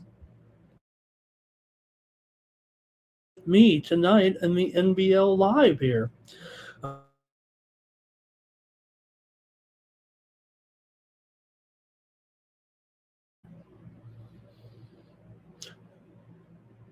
For Chicago here, I'm gonna. It sounds like I'm repeating. I can kind of tell when it goes off a little bit. So for Chicago here, 12-18 spread on the road, but 22-17 against the spread as an underdog. If I had to look anywhere like trend wise, where put you on the Bulls, but I've got this one more. I want to go in the tankathon here a little bit and think that this is a spot where the Warriors should be able to get this win and cover. Well, the thing I said there the other night, I kind of believe, of course I believe it, but I kind of think that this is where you really get the best. Say what you want. I know we're a little bit down on Kerr in this chat, right? But I'm not, and I think this is where he kind of gets the best of some players. That, hey, maybe he didn't have it. Maybe he had the chemistry issue, whatever, with Kuminga. Maybe he's a little bit quirky, but I think this is where he gets the best out of guys here a little bit. So I'm actually going to take the Warriors here in this one, in the tankathon. If you want to go another direction here, maybe look at the total. Look, I think this total at 227 is going to be hard to reach, actually, with these two teams. Yes, Golden State is 20-12 to the over at home and 28-14 to the over as a favorite, but this looks just too high to me. The Bulls are 17-22 as underdog, and not only that, you got a Golden State team here, or I mean a Chicago team that's gone under in 7 straight games currently. Golden State has gone over in 8 of their last 11 because they're not playing much defense, but 5 of the last 6 games between the two teams have gone over as well. But I'm going to take the Warriors here in the tankathon in this one. The two teams met back in Chicago in December. The Warriors did win at 123-91. The Warriors have won and covered 3 straight meetings between the two teams. I'm going to take the Warriors to get one here in this one. All right, under for Timmy Two Shoes, and let's here. Yeah, Timmy, I think he got under as well. And Old Gapper is here joining us tonight. And speaking of Old Gapper here, look, I thought Great Britain looked great in that game against Brazil last night in the World Baseball Classic. And I don't know if Old Gapper was here last night, or maybe I was talking on another show, but I'm really impressed how I saw an article on Sky News or Sky Sports talking about a little bit of piqued interest in baseball in Great Britain. We've seen them go over there and play those major league games a couple of times. They can't quite get the dimensions down. So they've had some crazy scores, but um, they were talking about how the really maybe the most interest in Great Britain in baseball in over 20 years right now. So, okay, let's see here right now. Let's keep it moving. We've got a couple of games left. We're making it through. Deep breath. Hornets and Trailblazers in this one. And hey, this one looks pretty interesting, right? You've got the hot Hornets. We know how hopefully we're making a little bit of a grip here lately, right? With the Hornets. Yes, they did kick it, and lost these last two games here, but they were tough games, man. They lost to Miami. Remember, we were on Miami in that game, and then they lost at Phoenix, and we went with Phoenix too. So I don't know. I think I got a good beat on these Hornets because we've kind of turned you on, and you guys as well, to this whole streak that they've been on. It seems like it's been going on forever now.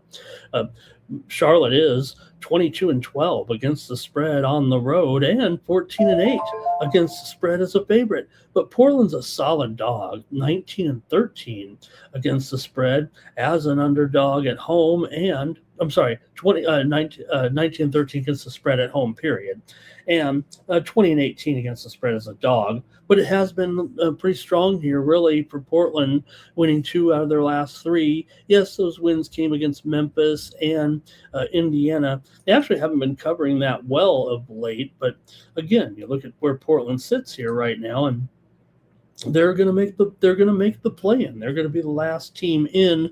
Granted, not getting a little bit better position is going to be a bit of a problem for them, I would think, in the end. But like I said, good season for Portland nonetheless. We know Charlotte's situation has been awesome, and the funny thing is they're in 10th place too. They're in 10th place too, and their position's actually a little bit more precarious than Portland, although maybe the momentum is enough to overcome the proximity of the Bucks in the standings here right now. So for Charlotte here, like I said, lost 2 straight, but before that they were one of the hottest teams going right now. Charlotte is 9-2 against the spread in their last 11 games overall. They've actually won 15 of their last 20. Struggle a little bit in the series against Portland. It's a semi frequent series here, or 2 games a year. But Charlotte just 2-6 against the spread in their last 8 games against Portland. Portland's dropped 4 of their last 5 against the spread coming in. 6 of the last 7 meetings between these two teams have gone under. Portland's gone over, though, in 8 straight games at home and 12 of their last 16 overall. Charlotte's gone under in 4 of their last 5. Portland's 21-11 to the over at home, but 16-22 to the under as a dog. For Charlotte, they are 15-19 to the under on the road. This one's a little, funky here. Look, it might look like a cheap number on Charlotte, but Portland is, hanging in there a little bit. I think I got to take the under in this one. I think, that Portland number, certainly 21-11 to the over at home, but I think more reflective of the fact that they are 16-22 to the under as a dog. And given the fact that Charlotte here is 25-40 to the under overall this season, remember what I've said is Charlotte, to me, it's about the defense, at least some consistency on defense here. Yeah, they might be a little explosive, but I got to take the under at 227.5. It's already gone down 2 points, so I think that shows it's heading, going to be probably an under game. Like I said on the show last week here, right? It's not hard. I'm not saying always play the moves on NBA totals. Like I said, it looks like one of these has actually gone too far, but I'm going to take the under in this one. All right. Let's go to the chat pros here. Thank you for joining me on Night Moves. Seeing me through this little bit of technical difficulty here. All right, we've got a Cal Dogs on the Hornets on the money line here. And I think that might be it. That might be it from you guys. Nobody's really interested in this game. Let's go to the next one then. We've got a good one here. Oh. with getting a little old here. Timberwolves and the Lakers here in this one, and look at the Timberwolves favorite on the road here against the Lake Show, 234. Yeah, watch out. Yeah, like I said, right. I don't want to say like, hey, 220 and under two.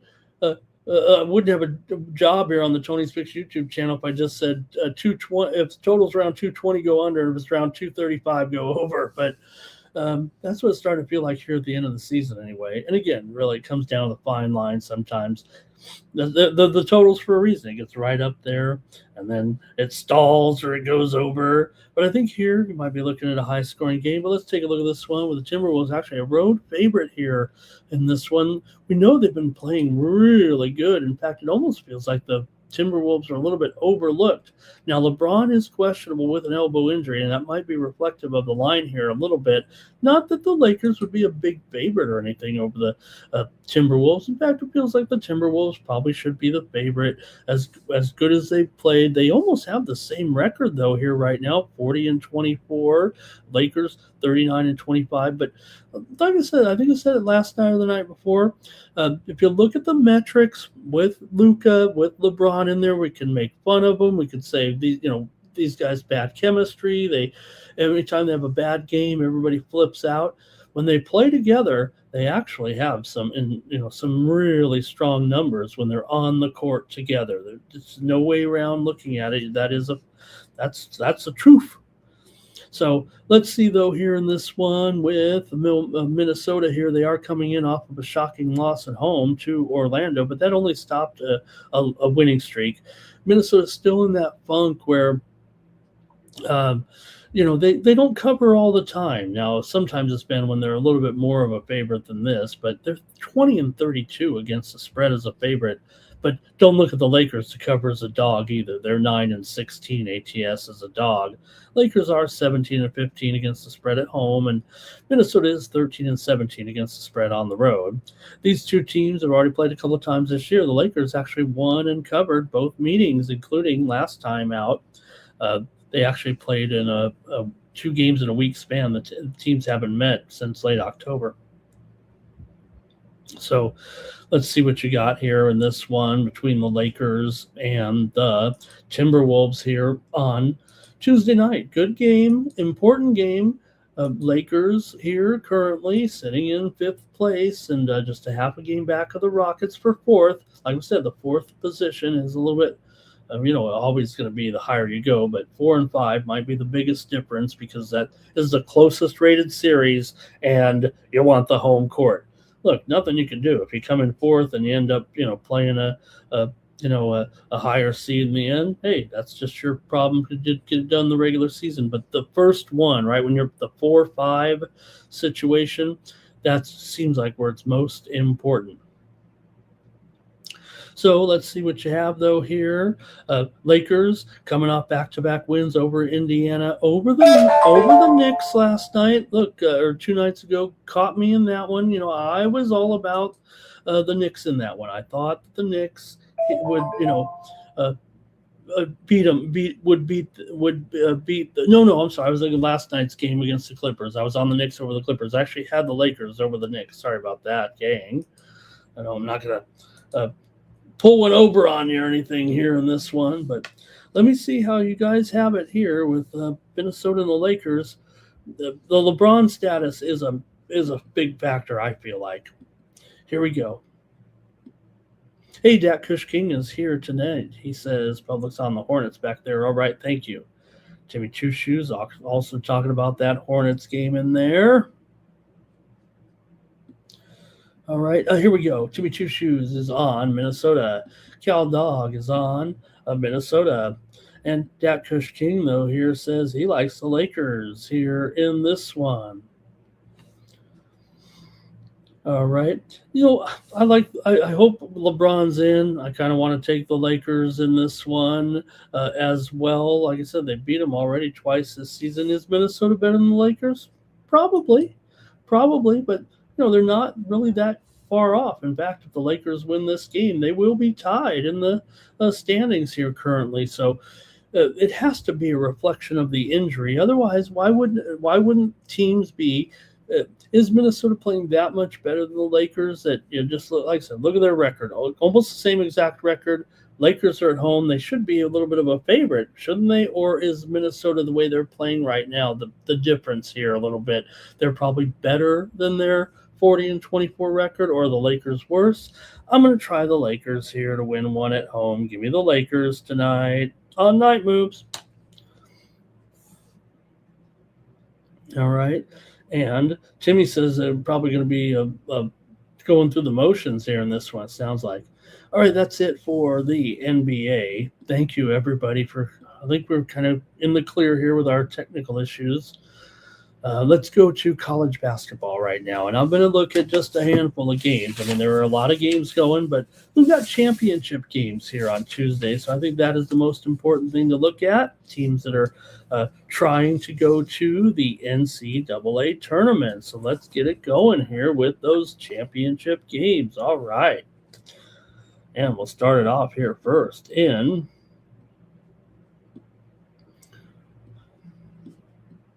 let's first go to the Coastal with Monmouth taking on Hofstra here in this one. And Hofstra is going to be favored by 5.5. I had Hofstra as a premium yesterday on the site, laying, I think it was 3.5. Maybe it was 4.5. They didn't cover. They won by 3. Hofstra got the win, though. They earned the berth here in the Coastal Championship against the Monmouth Hawks. In this one, Hofstra 22-10. They are the 3 seed here currently in the Coastal for the Hawks. They had to come through beating Campbell 74-64 yesterday. Campbell was an upset winner, of course, to get to that game. So the 4 seed Hawks beat the 9 seed Camels to get that, because Wilmington got upset by Campbell. Meanwhile, on the other side of the bracket, Hofstra was up against number 7 Towson, because Towson beat number 2 Charleston. So a little bit of a surprise here, but no surprise if you follow these teams here. Obviously, they're on a winning streak getting to the championship game, but the winning streak for the 2 teams actually goes a little bit beyond that. They were winning coming into the postseason right now. Hofstra's won 5 straight, and they've gone 8-2 against the spread in their last 10 games overall. Meanwhile, Towson has won 5 straight, and just 2-4 though against the spread actually for Towson. For let me get it right here, you guys. I think I got my wrong trend up here. I'm not talking Towson here. Okay, here we go.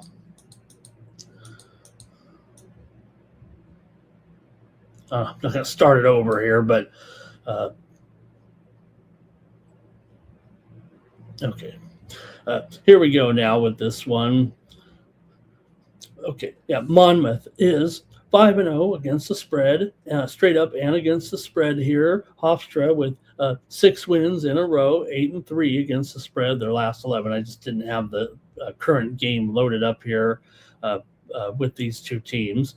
Monmouth's covered 4 of the last 5 meetings between these 2 teams this year. It was, however, Hofstra winning them both.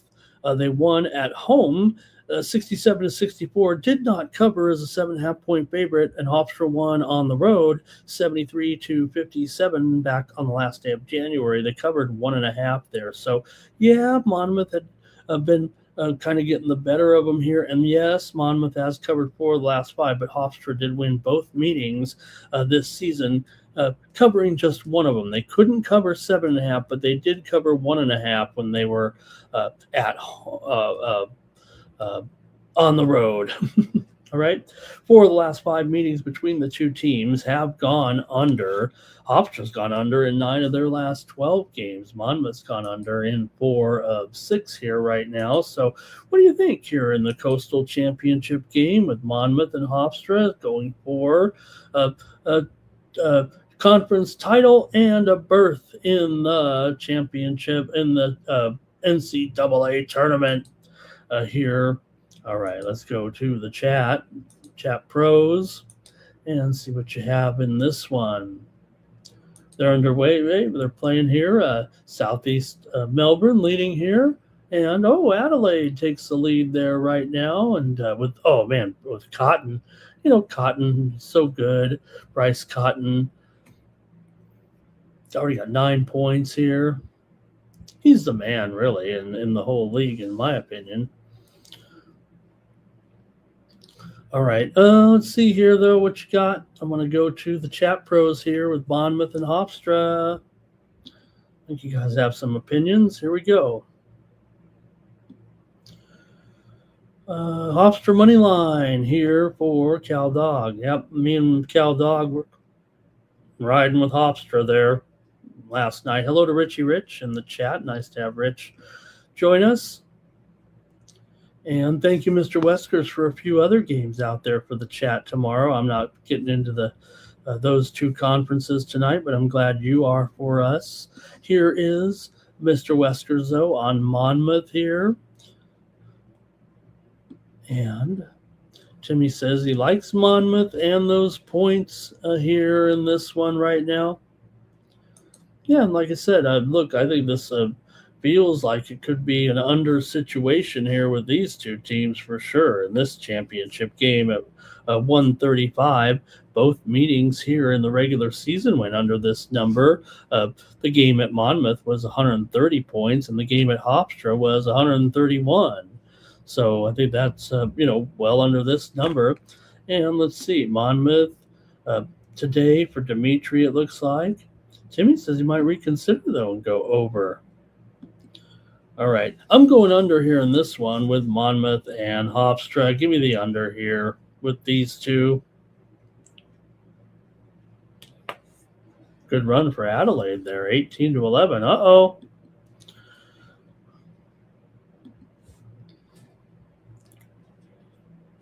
All right, next up, we're going to go to the Horizon, where we have Detroit taking on Wright State. Wright State is a 3.5-point favorite, and the total here 153.5. As we get to here we go. Let me start over. Horizon championship game here with Detroit and Wright State. Wright State minus 3.5. 153.5 here in this one. Wright State comes in off of a win last night over Northern Kentucky, 103-90 in a wild one. They're scoring a lot of points here so far late in the season. They had 90 against Cleveland State as well. They also scored 92 against NKU in their season finale. Detroit, meanwhile, 3 straight wins and covers here for the Titans. Man, a great job here for the Titans here to come in here. They are the 3 seed going up against number 1 seeded Wright. When these two teams met here this season, Wright State was able to get the win at Detroit, 84-82, but they did not cover as a 5.5-point favorite. Later in the season at Wright, Detroit went in there and beat them 77-74. So Detroit got the money in both games. However, for Detroit, that was their first win over Wright State in eight in the last 8 meetings. Detroit's won and covered 7 of their last 8 coming in. Wright State's won and covered 6 of their last 7. That's what you get in a conference tournament. You get some hot teams here. Detroit, 13-8 against the spread as a dog. Wright State, 12-9 against the spread as a favorite. Let's see what you have in the chat in this one. The finals here of the Coastal. And I only called it the Colonial Conference for the first couple of weeks, okay? And Wright and Detroit have gone over in 9 of their last 13 meetings overall. Wright State is 9-12 to the under as a favorite, but Detroit is 13-8 to the over as an underdog here.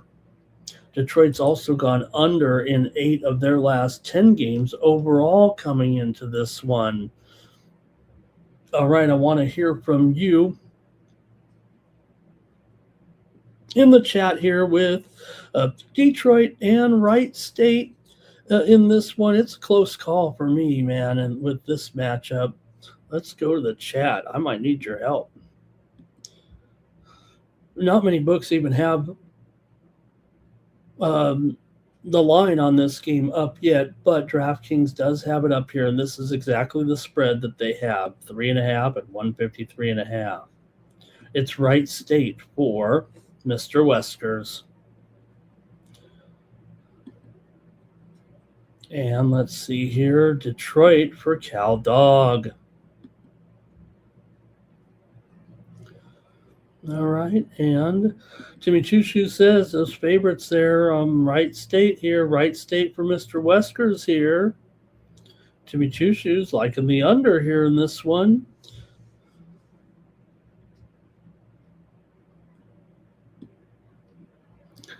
And let's see here. Is it an overreaction to that total over? Look, the last time they met, it was 151 in the game at Wright State. It was 166 in the game at Detroit. Like I said, it's just interesting to me that, Detroit did get the money in the game at home. Their Wright came in, was favored. So, all right, in this one, I'm taking the Detroit Titans to get to the NCAA tournament in the memories of, Dick Vitale's still around, but Dick Vitale and David Smokey Gaines here. Give me Detroit in this one. And we move on here now to the MAAC with Siena taking on Merrimack here in this one. Merrimack, a 3.5-point favorite right now, maybe 3, and it looks like it's about 127. I think we might let's call it 3-27. Does feel like that's how the move is coming in here with Siena and Merrimack. This one's in Atlantic City here on Tuesday night. For Siena, they are the number 3 seed. They come in here 22-11. Merrimack's the 1 seed, 23-10. Both teams have won 3 straight games here, including 2 in the conference tournament here for Merrimack. They've covered against Sacred Heart, crushing them 70-48, covering 6.5. But they did not cover against Marist in a 58-57 win in the game 2 nights ago. They were favored by 2.5. They won by 1. Siena, meanwhile, though, has covered both games and covered all 3 of their last 3 wins here right now. For Siena here, wins over Mount St. Mary's and Fairfield here in the conference tournament right now. Man, there's some pressure to the under here in this one.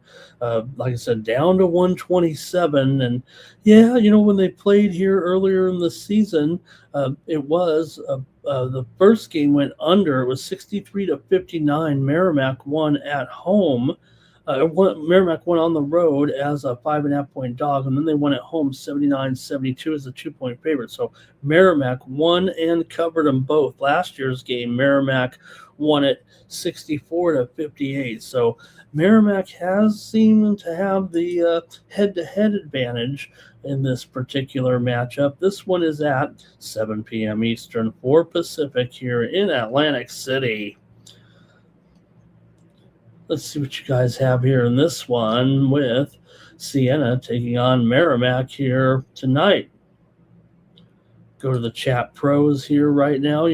Siena is 3-2 against the spread as an underdog, but Merrimack 11-6 against the spread as a favorite here. Siena's gone under in 22 of their 33 games this season. Merrimack's gone under in 21 of their 33 games this season. Merrimack 6-11 to the under as a favorite here. So this, 127 to me here does not feel even close. I mean, it feels like this one's going to be played under 120 points here tonight. But let's see what you have in the chat pros. Merrimack money line here for Cal Dog. And Siena for Timmy Two Shoes. And he says, look, this thing open 130.5 and then 127. I think this game's going to be 125 by the time I wake up here right now, to be honest with you. But let's see. I don't know. Maybe Merrimack just playing well enough to hear this 3-point spread right now in this game. All right, is that it from the chat pros here right now? I'm taking Merrimack in this one to get it done. Give me the favorite here with Merrimack.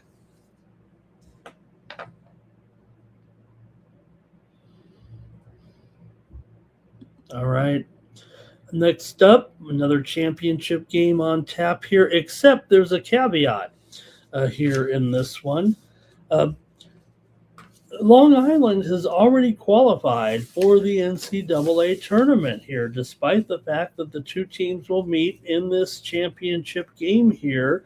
Now, it could be, let me clarify, Mercyhurst, semi-new to Division One here. I think they're in their second season. You got to go through, I think it's 4 seasons right now to get into the NCAA tournament. Will that take away from the motivation of Long Island here, knowing they're already in? And maybe will it bring a little bit of motivation to Mercyhurst saying, hey, we're not going to the NCAA tournament. This is our last game no matter what. Let's go out there and break some, what, and win the game because this is our championship game here right now. Mercyhurst is just 17-16 this season, but they are the number 3 seed. Long Island has been very solid this year. 23-10 coming into this one. Hats off to Long Island here, actually. Done an excellent job here this season to win the regular season, be the top seed here right now for Long Island, and of course head coach Rod Strickland. You might remember from his days as the Knicks guard. Long Island's won 4 in a row here right now with wins over Chicago State, FDU, and in the tournament they beat Chicago State. Did not cover, but they did cover against the Wagner Seahawks there. For Mercyhurst, they come in with 3 straight wins, and they've been covering everything here of late. Mercyhurst also tournament wins over FDU and Stonehill right now. Mercyhurst is 9-4 against the spread as an underdog here. LIU just 11-13 against the spread as a favorite. Should be noted that this is a home game here for LIU actually, and Mercyhurst is 12-6 against the spread on the road. Usually they're getting enough points, so you do have the dynamic to consider there about. Like I said, I don't know if it's going to affect it necessarily. I think Long Island is probably the better team by a considerable margin, actually. But Long Island here has gone under in 15 of their 24 games as a favorite, and Mercyhurst is 5-8 to the under as a dog. Long Island's 13-20 to the under this season here. So I have a feeling that this one's going to be a little bit ugly here as well.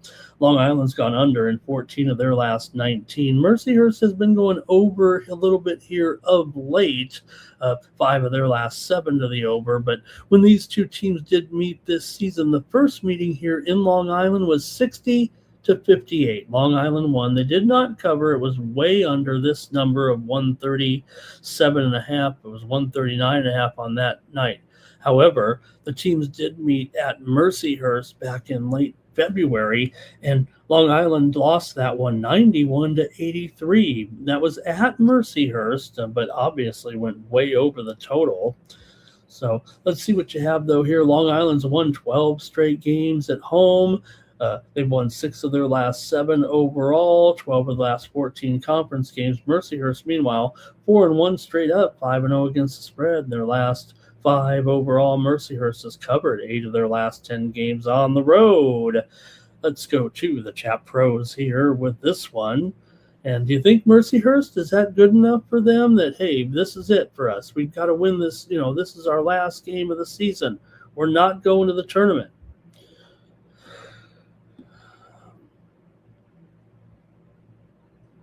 Okay, here we go.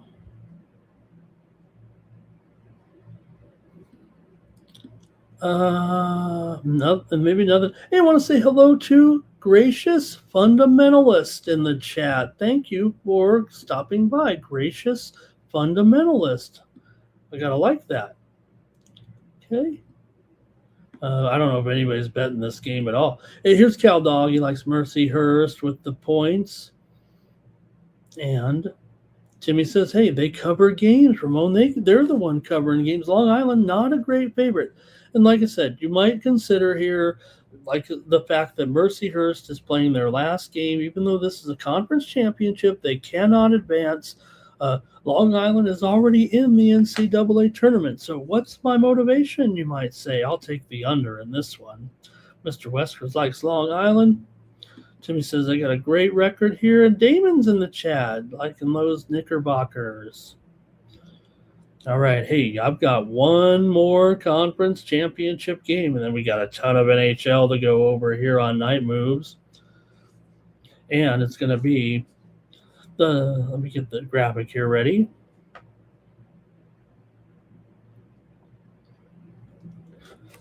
I don't even think I had a point spread here when we first took to the airwaves here. So we're going to wing it a little bit, but here we go with. Yeah, you're not necessarily winging it. You know all about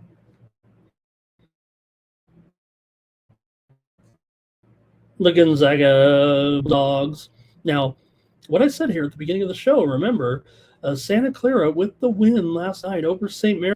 I was on there. I heard what Tony and Rod were talking about, and I said I don't have the Santa Clara Broncos in the NCAA tournament, but that was before they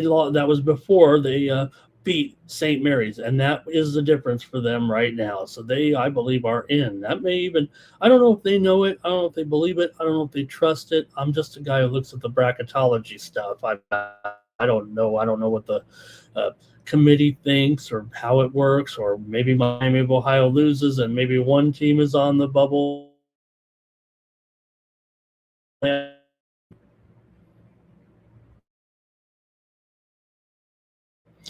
So let's see what really truly happens there with this game, right? Because you have Santa Clara here off of the big upset over St. Mary's last game. Gonzaga here, they held Oregon State, but hey, like I talked about with that, just a controlled game. They kind of play some unders when I'm talking about the. Gonzaga coming in here right now. Look, this is where they belong. They always get to this point of the postseason, and usually like they play St. Mary's in each of the last 4 championship games, but Gonzaga has won only 3 of them. I know we're having a little bit of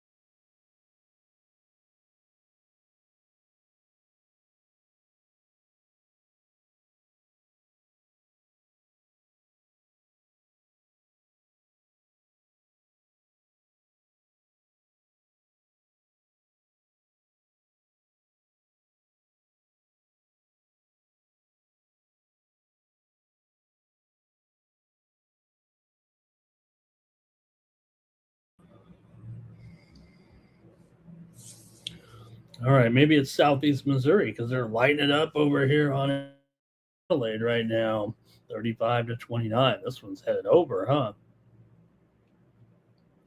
All right, Mr. West. Sorry about the technical problem. See, we've got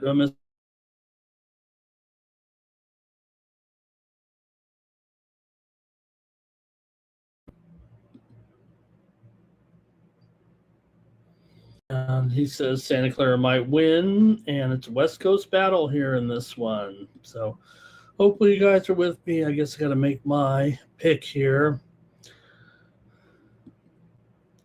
in this one. And Gonzaga, apologize, you guys. Hope I still have a show after this. But let me get a few of the trends out here, maybe with these two teams right now with this particular matchup. Santa Clara, of course, both teams a little bit of a winning streak here coming in. Pacific and St. Mary's in the conference tournament. They have a 3-game winning streak right now. They also beat Oregon State to close out the season.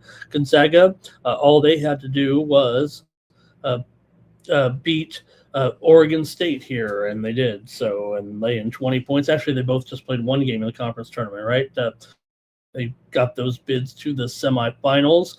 They did get it done. It wasn't easy. It wasn't pretty, but Gonzaga did win. Gonzaga's gone under in 5 straight games. However, 5 straight meetings between these two teams have gone over. Is the total here really 163? Because Gonzaga isn't. Now, that's not the way Gonzaga's going. Now, maybe Santa Clara does engage in them and kind of force this issue a little bit here, but I think they're sadly mistaken in this one. I don't know if I can. Gonzaga's 10-21 to the under this season. Now, Santa Clara is 20-11 to the over. They're Santa Clara comes in here, some pretty big numbers here. Yeah, they beat St. Mary's last night. It was only 147 points, however. They did score 70 Pacific 93 against Oregon State. But this is Gonzaga. Santa Clara really going to score here? Look, what are they going? What's their team total going to be here? 77? I think Santa Clara is going to score 77 again. Going under here, this one with Santa Clara and Gonzaga. Shouldn't Gonzaga dictate the tempo? They're the ones that are 9-19 to the under as a favorite. And even though Santa Clara, like I said, 20-11 to the over this season. Now, short sample, I get that. They've only been an underdog 5 times. They're just 3-2. Well, technically, that is 60%. We know that. But it's not a big enough sample, and the fact that they are 17-9 to the over as a favorite, I'm going to go with the under here in this one with Gonzaga and Santa Clara. All right. So, okay, hopefully we got everything in there with this one, you guys, and we're going to try to go through the hockey segment here right now. And maybe we'll make it quick. How about Southeast Missouri? It's 37-33. Man, I probably should have taken the over here. But we're on it a little bit. Okay, let's go to hockey now. And we're just going to have to get through it. We might work quickly here a little bit because of the issues here.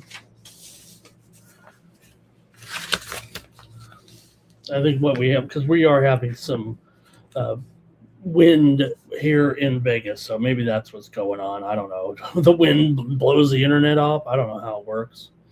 Okay, let's go. We got good games too. Let's start it off with this one. You've got the Blue Jackets here on the road against the Lightning. I said good one. It looks like a blowout on paper. The Lightning here, look, we know they're great, but don't overlook the Columbus Blue Jackets. I mean, what are we doing here? Yes, Tampa Bay is, maybe the best team in the East. Maybe Carolina is. Maybe you might like a team riding a little bit higher than that even. Maybe Buffalo is good enough for you here. But the Blue Jackets have been playing terrific here. Come on, they're going to make the playoffs. I think they're in 4th place in the Metro, but they've had a strong campaign here this season. I don't trust any of these puck lines. I can't get one right. Necessarily, and who's winning by 2 goals anywhere against decent teams here, it feels like right now. Columbus is on off of a couple of losses here right now. They may have been banged up a little bit as well of late, but looking into this one here, they're the one with pretty much the clean injury report for Tampa Bay. Defenseman Lilleberg is out here. We know Dominic James has been placed on the injured reserve list, so I think it's just too crazy here right now. I think Columbus is playing well. They're playing a great team here in Tampa, but Tampa has been struggling, man. What's wrong with Tampa right now? They just lost to Buffalo. Yes, that's a tough team, no doubt. And it was an important game too, right? When you have the top 2 teams right there in the division. But like I said here, Blue Jackets have been playing terrific. here down the stretch right now. This has been part of their whole story here. Tampa with losses also. They beat Toronto, but they lost to Winnipeg, lost to Minnesota here. They're the ones that have kind of struggled here down the last few games or so. Meanwhile, for Columbus, yeah, they lost just now at home to Utah and to LA. Not a great situation, but they were pretty hot before that. Columbus has won 6 of their last 7 on the road. They're 14-5 still in their last 19. Tampa's lost 5 of 6, but they are 11-1 at home in their last 12. So complete home road dichotomy here. Columbus has lost 12 of their last 17 to Tampa Bay, but Columbus has won both meetings so far this season. Taking Columbus here on the puck line, of course. It's still a decent price here in this one. Columbus has gone over in 4 of their last 6. 5 of the last 6 meetings between these two teams have gone over here, but I'm just going to take the puck line here. No one's winning any games here in the NHL by more than 2 goals anymore, are they? 2 goals or more, are they? Give me Columbus here in this one on the puck line at plus 1.5 at minus $1.25. We'll go to the chat pros here.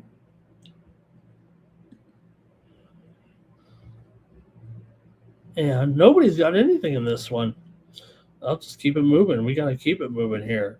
Red Wings taking on the Panthers here in this one. Another tight one here, it feels like, with the Panthers. A home favorite here right now, $1.25, $1.30. The Panthers have been terrible. I mean, I've already cast my $60 futures bet way back in the day. I thought I was being sneaky at 10-1 with the Panthers this season. They never got healthy. They never got it going here. They did just beat Detroit here. These two teams met just the other night. It was 3-1. Florida did win at Detroit, so a little bit of revenge here for Detroit. However, it is at Florida, so we'll see. Florida favored here slightly, and yeah, they've been playing poorly here, but before that win for the Panthers over Detroit, they were in a big losing streak. Actually, they had lost 4 straight to Buffalo, the Islanders, New Jersey, and Columbus. Detroit, meanwhile, comes in off of a win over New Jersey, actually. So they've played a game since that Florida game, and Florida is not. They've been kind of waiting here. Florida is just 18-26 as a favorite. The Red Wings are a nice dog. 18-15 is a dog, and they're 18-10 on the road. This is kind of the role for Detroit here, actually. And like I said, Florida, they're not going to the postseason unless they start winning pretty much right now. They're in last place here, or tied for last anyway, with Toronto currently. Oh, the Panthers. What is that? Pantera? What is that? There we go. Fire the graphics man. So Florida here, they're, like I said, next to last place here right now. The Red Wings, hey, they're looking pretty sharp here. I think they can get in here. They're in third. They're kind of breathing down the necks here right now of Tampa Bay, maybe even Buffalo. Feels like they're still kind of live here to move up. And Florida's just been real weak here. But can you going to consider them here, or just take the hot hand in the Detroit Red Wings? Florida's 26-18 to the over as a favorite here. For Detroit, they kind of tend to go over a little bit more as a dog, but on the road, they're just kind of 50-50 with the over-under. So I'm going to have to take the Red Wings here in this one. Give me Detroit. I think they're a little bit more solid in this position, and I'm going to take them here against Florida. Red Wings did win an earlier season meeting at home. I'm going to take them here on the road. Give me the Red Wings in this one. And Cal Dog's with me on the Red Wings. So is Timmy Two Shoes. How about that? We're on it. Let's go to an all-Canadian battle here. One of the hockey's oldest rivalries when the Maple Leafs take on the Canadiens here on Tuesday night. Toronto is going bad here. They're going stale right now. Toronto with a losing streak, big time coming in. At least Montreal coming in off of a win over the Kings on the road. They return home after a 3-game California road trip right now. Montreal's won 9 of their last 12 at home. Toronto just 1-4. Their last 5 on the road. They've lost 7 straight overall right now, and they are fizzling. Just 11-20 as an underdog here. You got to look at the puck line. I think in this one, Montreal 8-20 as a puck line favorite. Not great, but Toronto 17-14 as a puck line dog. That's probably even worse. 6 of the last 9 meetings between the two teams have gone under. 10 of the last 14 meetings in Montreal have gone under, but right now Montreal's gone over in 5 straight. Toronto's gone over in 4 of their last 5. We talk about the Canadian teams and all these overs. These two teams are combined 75-50 to the over. Even I can figure that out. Isn't that 57.1%? Montreal's gone over in 18 of 30 games at home right now. Teams met back in December was only 2-1. Montreal won in Toronto, but when they played here in Montreal, it was 5-2 there. So let's see what you got. It might be a little bit, I don't know if it's a little bit tricky, but if you're taking Montreal, I guess you could take them on the money line at $1.80, but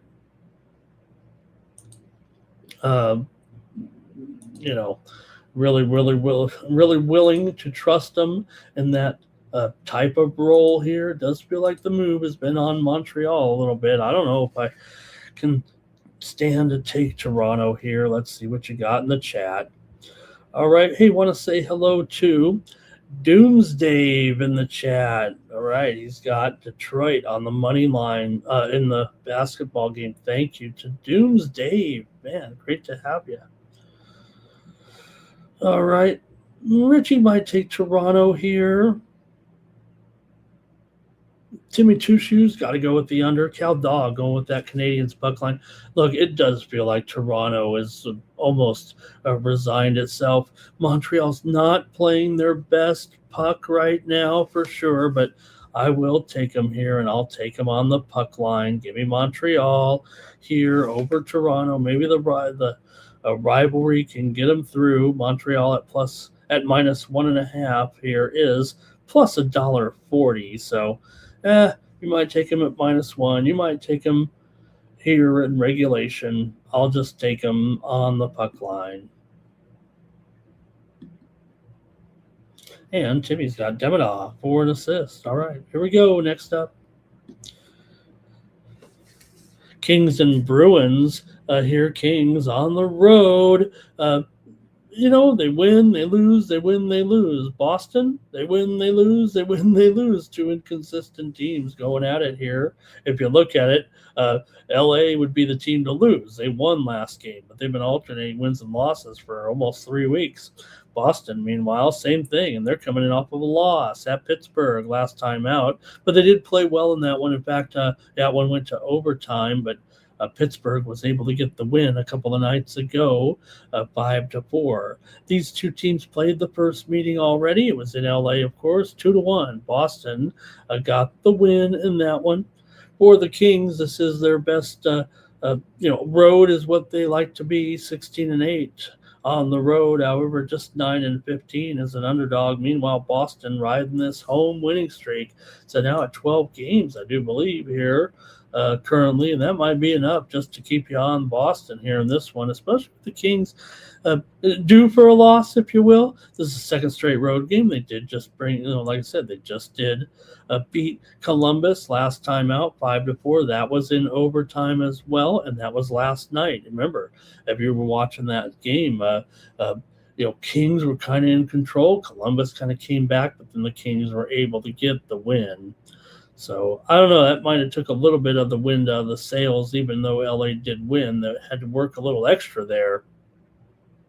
And Boston does have some home wins here of late. Like I said, this has been a massive winning streak. So you're really going to bucket here against a team on the back to back in the LA Kings. And this has been such a great streak here 12 straight wins, I think it is right now, for the Boston Bruins at home. They've won 13 of their last 20 overall. The Kings have still lost 7 of their last 10.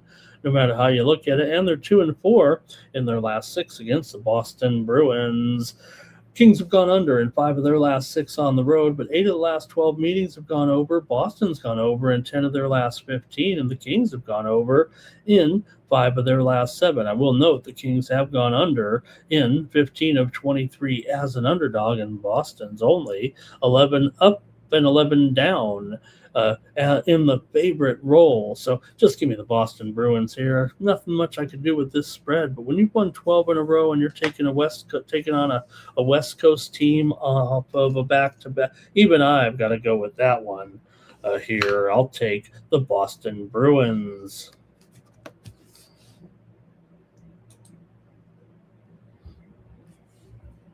And in the chat, what did you guys do here in this one? It's going to be, Timmy says Bruins are undefeated at home. Cal Dogs on the Bruins. Richie says Boston first period over in their shots. Timmy's always ready to go with Geeky and Pasta and Schneider and score.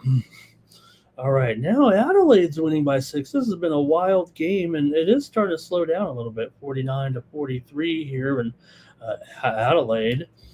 Going to the line here. It's almost halftime. We'll be done before the game's over, but okay, next up, another good one here. Penguins and Hurricanes, and a big number here for the Hurricanes. We know Hurricanes are either number 1 or number 2, I would guess, here in the East. Depends who you like. You like the Canes? You like the Sabres here? Where's my graphic?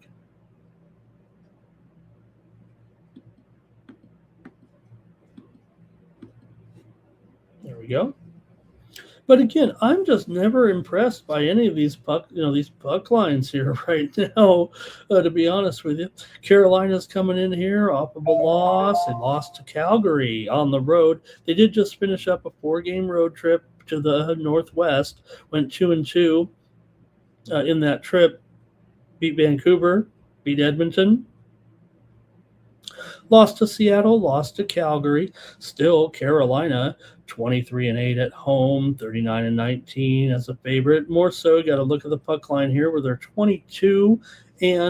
That's a little bit above what I expect for a good puck line team here, because they are so good, no doubt about it. But for Pittsburgh here, 27-7 as a puck line underdog, and no matter how you look at it, that is excellent, no doubt about it. So, look, I think Pittsburgh can hang here, I would think, against Carolina. Pittsburgh already won the meeting back in December at home, 5-1 in their only meeting so far this season. But man, I'm looking to take. I don't mind here at plus 1.5 for Pittsburgh at minus $1.35. I'm going to take the Penguins here on the puck line here in this one. All right, and you might have noticed earlier we did go. The Flames and the Rangers didn't make the cut here in this show. All right, Timmy's got the Penguins to win this one. Cal Dogs got them too. Penguins money line. All right, let's move on here right now. Next up, look at this. Like I said, I mean, you can say what you want for parity, but all these games involve some pretty good teams, it feels like, or teams that still have a chance here right now. And let's take a look at this one between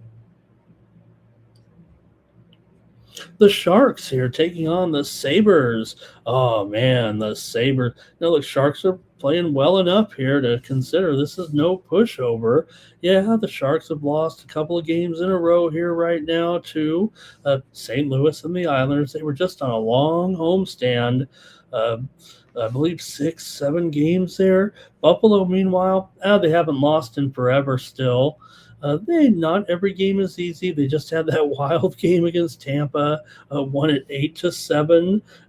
Funny that was a regulation game in there, but still Buffalo on a flat out roll. Buffalo has won 7 straight once again. They're 12-4 at home. San Jose's lost 7 of their last 10. They've lost 5 of the last 6 to Buffalo, and Buffalo's won 15 of the last 20 years at home against the Sharks. Yeah, this is a good a better Sharks team that definitely is improving and moving up the ladder here this season. They're probably going to end up a little short despite that great. I say it, but only because yes, they're behind Seattle and LA, but LA is moving. They're kind of on the downswing. Seattle, those looked pretty good here for the most part. These two teams have not yet met this season, so we get to see this matchup once again. Buffalo, 18-10 as a favorite, 13-15 as a puck line favorite. That is really strong. San Jose, 37-17 as a puck line dog. That's pretty good too. Here, $2 favorite. Buffalo makes every game interesting, even if these as good as they are. They really don't get too many blowout wins. They do have a couple here of late over Pittsburgh and Tampa Bay. Sharks actually beat them here last year, 6-2. So, like I said, I'm kind of riding against these puck lines a little bit. San Jose's gone under in 5 of their last 7 games. Buffalo's gone under in 5 of their last 7 games as well here. So let's see what you have in this one. But I'm taking the Sharks on the puck line. Now, this one's a little bit stiffer. I think it's minus $1.45 or so. But taking the Sharks on the puck line. And like I said, you don't see right now, you're just not seeing as many empty netters here. It feels like teams are playing so solid when they're on that man advantage or on the pulling of the goalie and not giving up that long goal.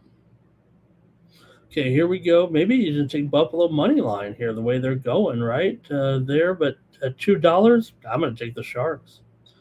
Here we go. Timmy said he played the Sharks in the under. Halftime there, 50-48 in the Southeast Melbourne and Adelaide game.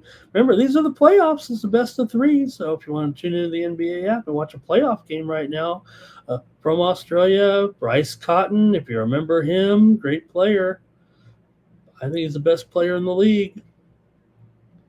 Sharks puck line here, maybe 4. Cal Dog. Richie Ridge going to ride with Buffalo here. All right.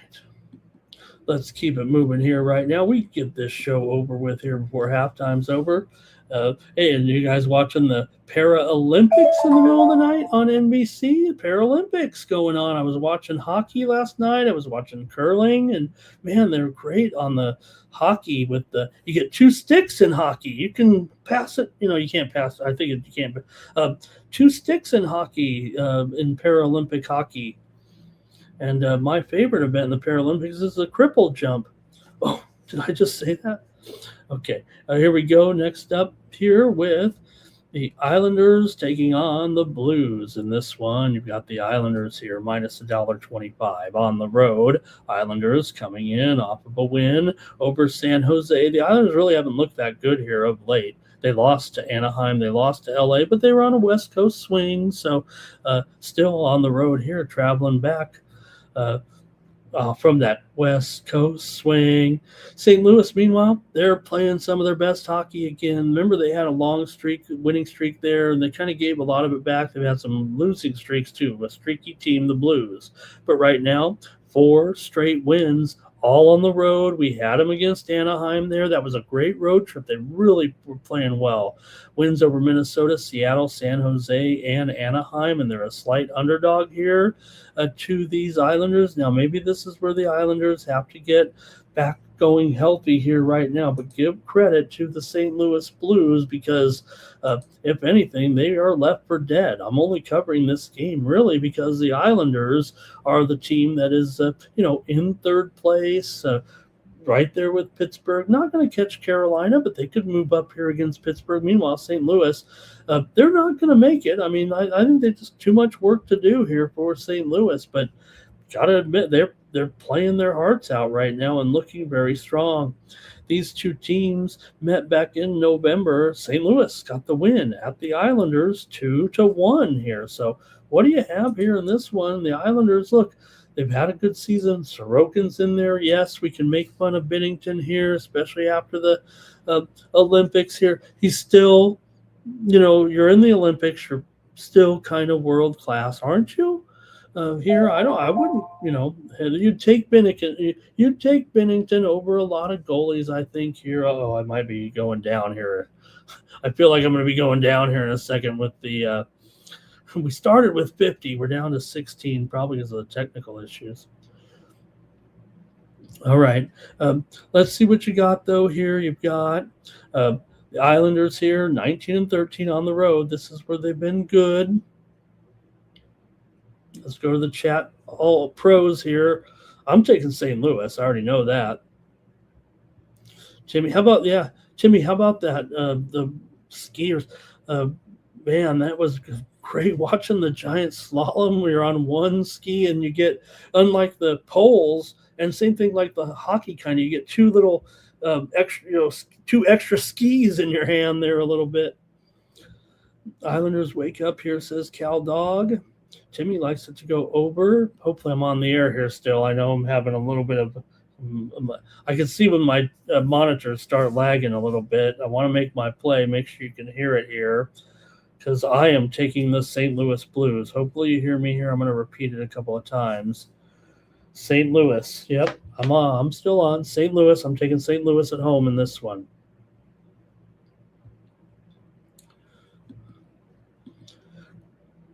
Golden Knights taking on the Dallas Stars here. The Stars are minus $1.45 here in this one.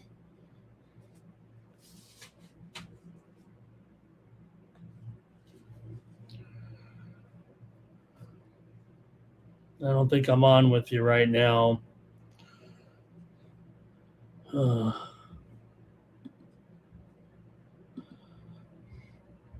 Okay. All right. Maybe I'm back, I hope. Golden Knights taking on the Stars here in this one. You got the Stars, $1.45 here, taking on the Golden Knights. For the Stars here now, they come in with a record of 39, 14, and 10. They've been playing well here again of late. Vegas has had some struggles. 2-game losing streak right now at home to Edmonton and to Minnesota. Not great. Meanwhile, for Dallas, they just did beat Chicago last time out 4-3, but it was an overtime victory. Still, Dallas has been playing pretty well here of late. They're currently in second place. They're not going to catch Colorado, but they're trying to hold off Minnesota for second place in the Central for BGK. Meanwhile, they are 1 point behind Anaheim. So you got two of the best teams here in the West coming into this one. Vegas lost to Edmonton last time out, and they lost to Minnesota. So a little bit of hiccup here. They also lost to Buffalo and Pittsburgh, losing 4 of their last 5 games actually coming into this one. So let's see how you want to play it here with Vegas tonight. On the road at Dallas, where they've lost 4 of their last 5 actually. Dallas has won against Vegas. Dallas has won 11 of their last 12 games at home.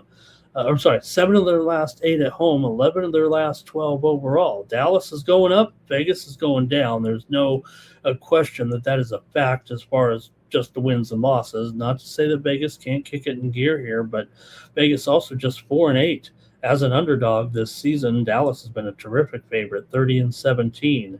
Vegas is solid on the road, 15-11, but Dallas 19-7 at home. I think it's a manageable number here for the Dallas Stars at 145 or so. Maybe it's gone up to 150 right now. I'd probably rather take Dallas here in this one over Vegas, but I'm going to actually go with the total over in this one. Give me the over right now. Hey, I don't even have a total yet so far tonight. Unbelievable. here. So give me the over in this one. I think for me, it's more about Vegas than it is about Dallas. There's not a lot of trends that would indicate that these teams are solid overs right now. In fact, Vegas has gone under in 5 of their last 6, and 12 of the last 16 meetings have gone under. But Dallas has gone over in 4 of 5, and when the teams met in January, they had 5-4 in favor of Dallas. They won at Vegas in that one back in January. These teams are going to meet again, too. That was a shootout game, so we'll see. But I'm going to go over here, even this one, even with Ottinger in there and Akira Schmid.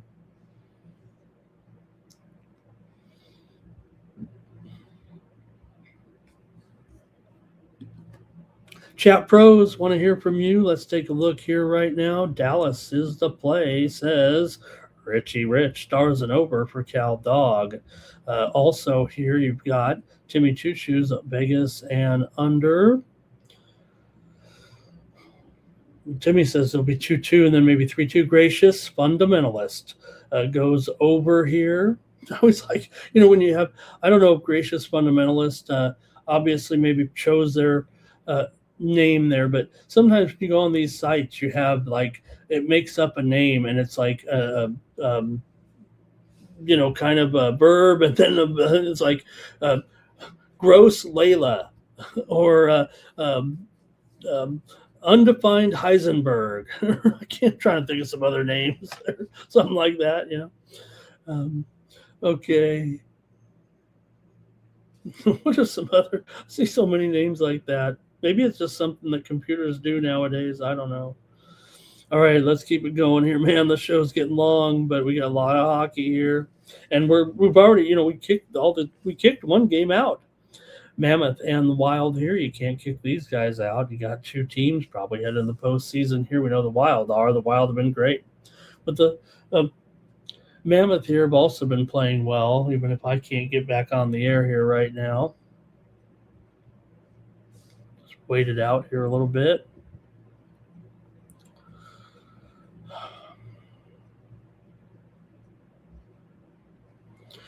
All right.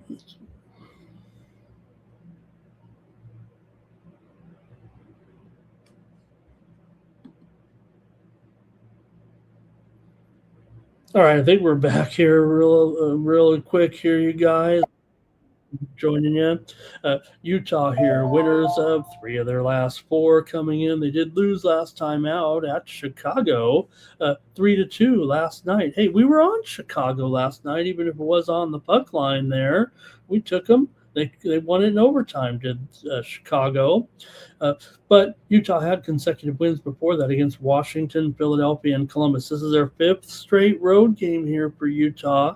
They are 16-15 on the road, but 8-14 as an underdog here. Minnesota, 18-7 at home, 20-16. As a favorite, Minnesota's won 8 of their last 11. They've won 4 of their last 5 at home.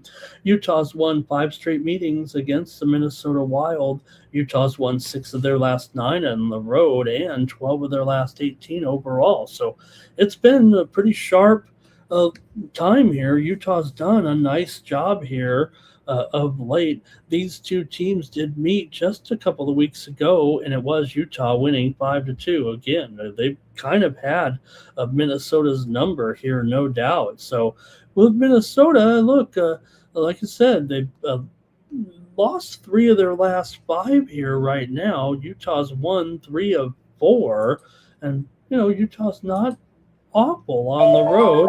I think it's going to be Velmica and Gus in goal here in this one. But you know what? I'm going to take the Utah Mammoth on the puck line here in this one. Give me the Mammoth here to win in this one. Look, it's 5.5 over 25. You're probably going to be looking at, I think, a low score, although the last 3 meetings between the 2 teams have gone over, and Minnesota kind of goes over as a favorite. But I'm going to go ahead and take Utah here in this one on the money line. Give me Utah.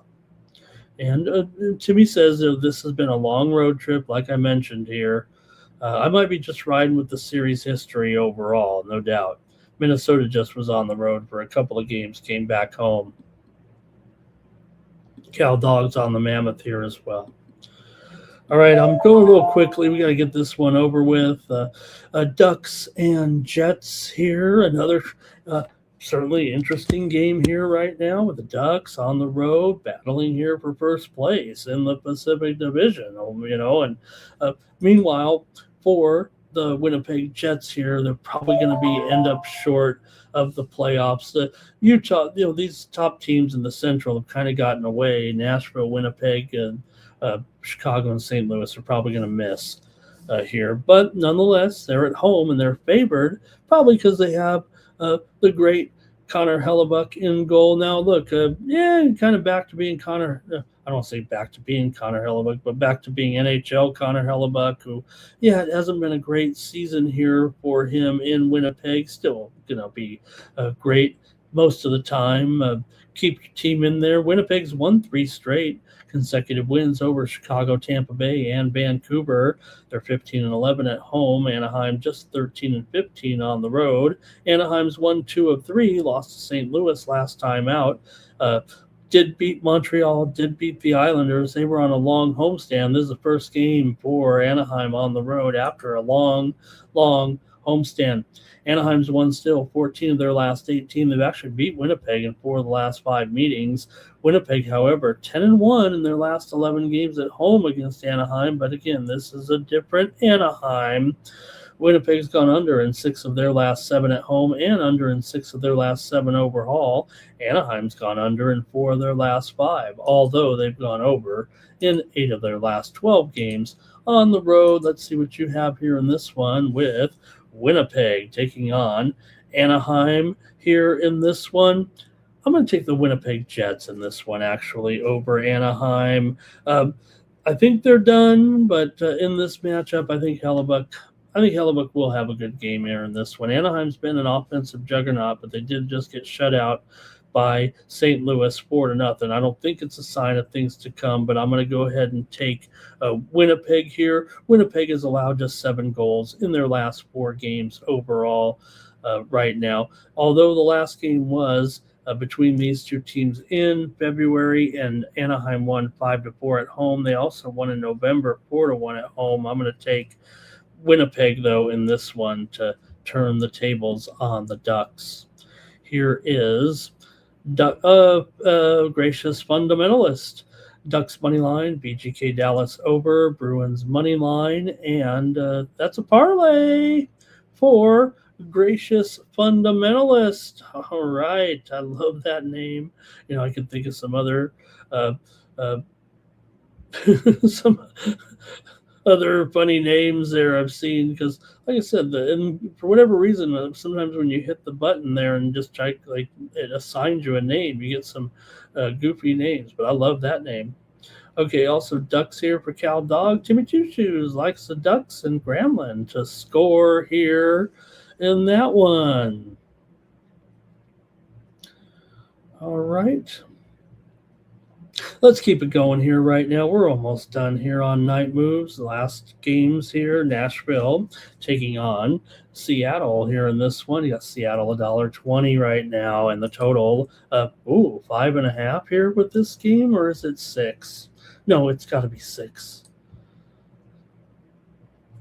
Yeah, it's 6. It may be juiced to the under here, but I think it's more 6 than 5.5 flat, that's for sure.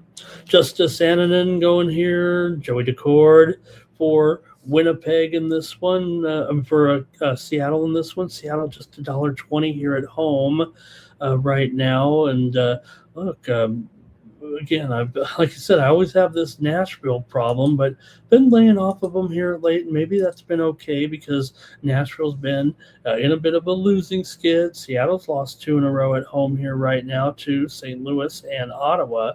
Nashville did beat Boston the other night, but then lost to Buffalo on the road, 3-2 in regulation. Here, I think this is a manageable number for Seattle, actually. I know the Sharps are probably going to take the Predators here at even money, but I don't think I can do it. Nashville's lost 7 of their last 8 on the road, 4 of their last 5 overall. Maybe tonight's their night, but Seattle's won 5 of their last 7 at home. They've also won 5 of the last 6 at home against Nashville. Seattle has dropped 4 of 6 here, like I said, including 2 straight. They're still 16-11 at home, and Nashville is 16-29 as an underdog. So give me the Kraken here in this one. Man, I took a lot of sides tonight. No totals or one total for me. Is that it? Man, do I have to go to a total just to satisfy my cravings here with our last game of the night with the Oilers taking on the Avalanche here in this? Look, I can tell you right now, I will take it over. I'll take it over. I'll take it over, and I'm taking the over. I'm taking the over. There's the handicap. Let's go over with Edmonton and Colorado. Come on. This game's going over. This game's going over 7. It might go over 8. I might not go over 8, but the total here is I have 6.5 over 20, but I think that's wrong. I think it's 7 everywhere here right now, mostly 7 under here, maybe 7 under 15 or so. The line has dropped maybe here to $1.75, but there's enough $1.80s, but I don't care. I'm going to go over in this one. Maybe because I don't have enough totals out there, but Colorado comes in here on a roll right now, finally again. They did have some tough games against Dallas and against Minnesota. The Dallas game, the win was a shootout against Minnesota. It was another shootout. They've won back-to-back shootouts, but in general, they've been winning here on a good winning streak here for Colorado. They've won 5 straight. They've also won 7 of the last 10 at home against Edmonton. Edmonton's just 5-13 straight up in their last 18 games against Colorado. They're 3-6 straight up in their last 9. Edmonton's gone over in 6 of their last 7. Coming into this one, Colorado has gone under in 4 of their last 5 at home. Edmonton just beat BGK on the road 4-2. However, they did lose to Carolina 6-3. The game against Ottawa had 9 goals. The game against San Jose had 9 goals. The game against the Kings had 9 goals. Give me the over here in this one.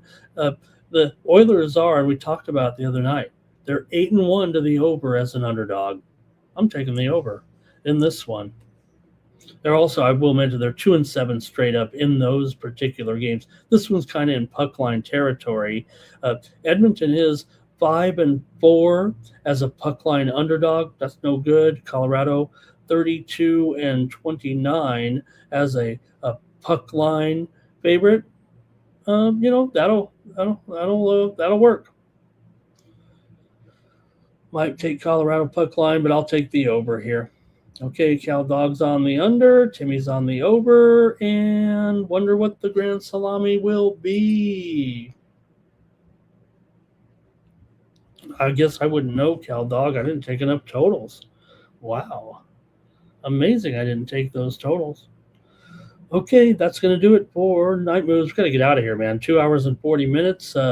I'm lucky that they allowed me here on the Tony's Picks YouTube channel. Hey, everyone, I hope you caught it today. If not, go underneath the live tab here on the Tony's Picks YouTube channel. It was a debut of the drive-through show, the famous show made famous by Tony T. Remember, over with the crew across the street? But the show got, we had some, how it went down over there, but oh man, we got it back here right now, and it felt good to be on the drive-through today with Tony. So make sure you check it out every day, 6 p.m. Eastern, 3 p.m. Pacific. It's preceded by Rod and his happy hour show. So we got nice combo of programming there at 5 Eastern, 2 Pacific, and 6 Eastern, 3 Pacific. And also don't forget the morning show. Tony has his panel as well there, and going over the early action here. And you got Night Moves with me, so don't forget to join me here.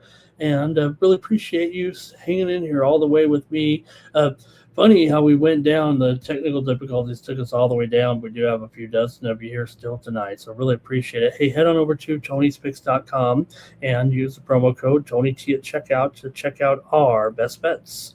including mine here on Tuesday. I do have my best bets over at Tony's Picks. You know, you see me all over doing these shows like I have no life and I just do shows all day. Well, this is where I start over at Tony'sPicks.com with my best bets. I try to make sure my best plays are right here in this system, right there, like Rod does. And my best plays are at Tony'sPicks.com, and then I work from there. The top plays, my boutique plays, my high roller plays, the one you're going to want to put a few dollars down, if you know what I mean. These are where you get them right here at Tony's Picks.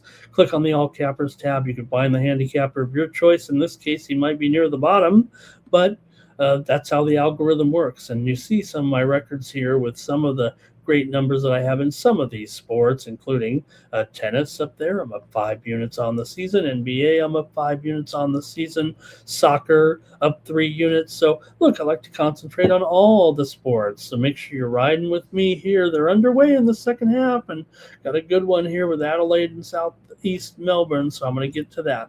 Thanks a lot, everybody, for joining me here on Night Moves. We're going to catch you back here tomorrow with the show, previewing the action here on for Wednesday. All right, that's going to do it here for the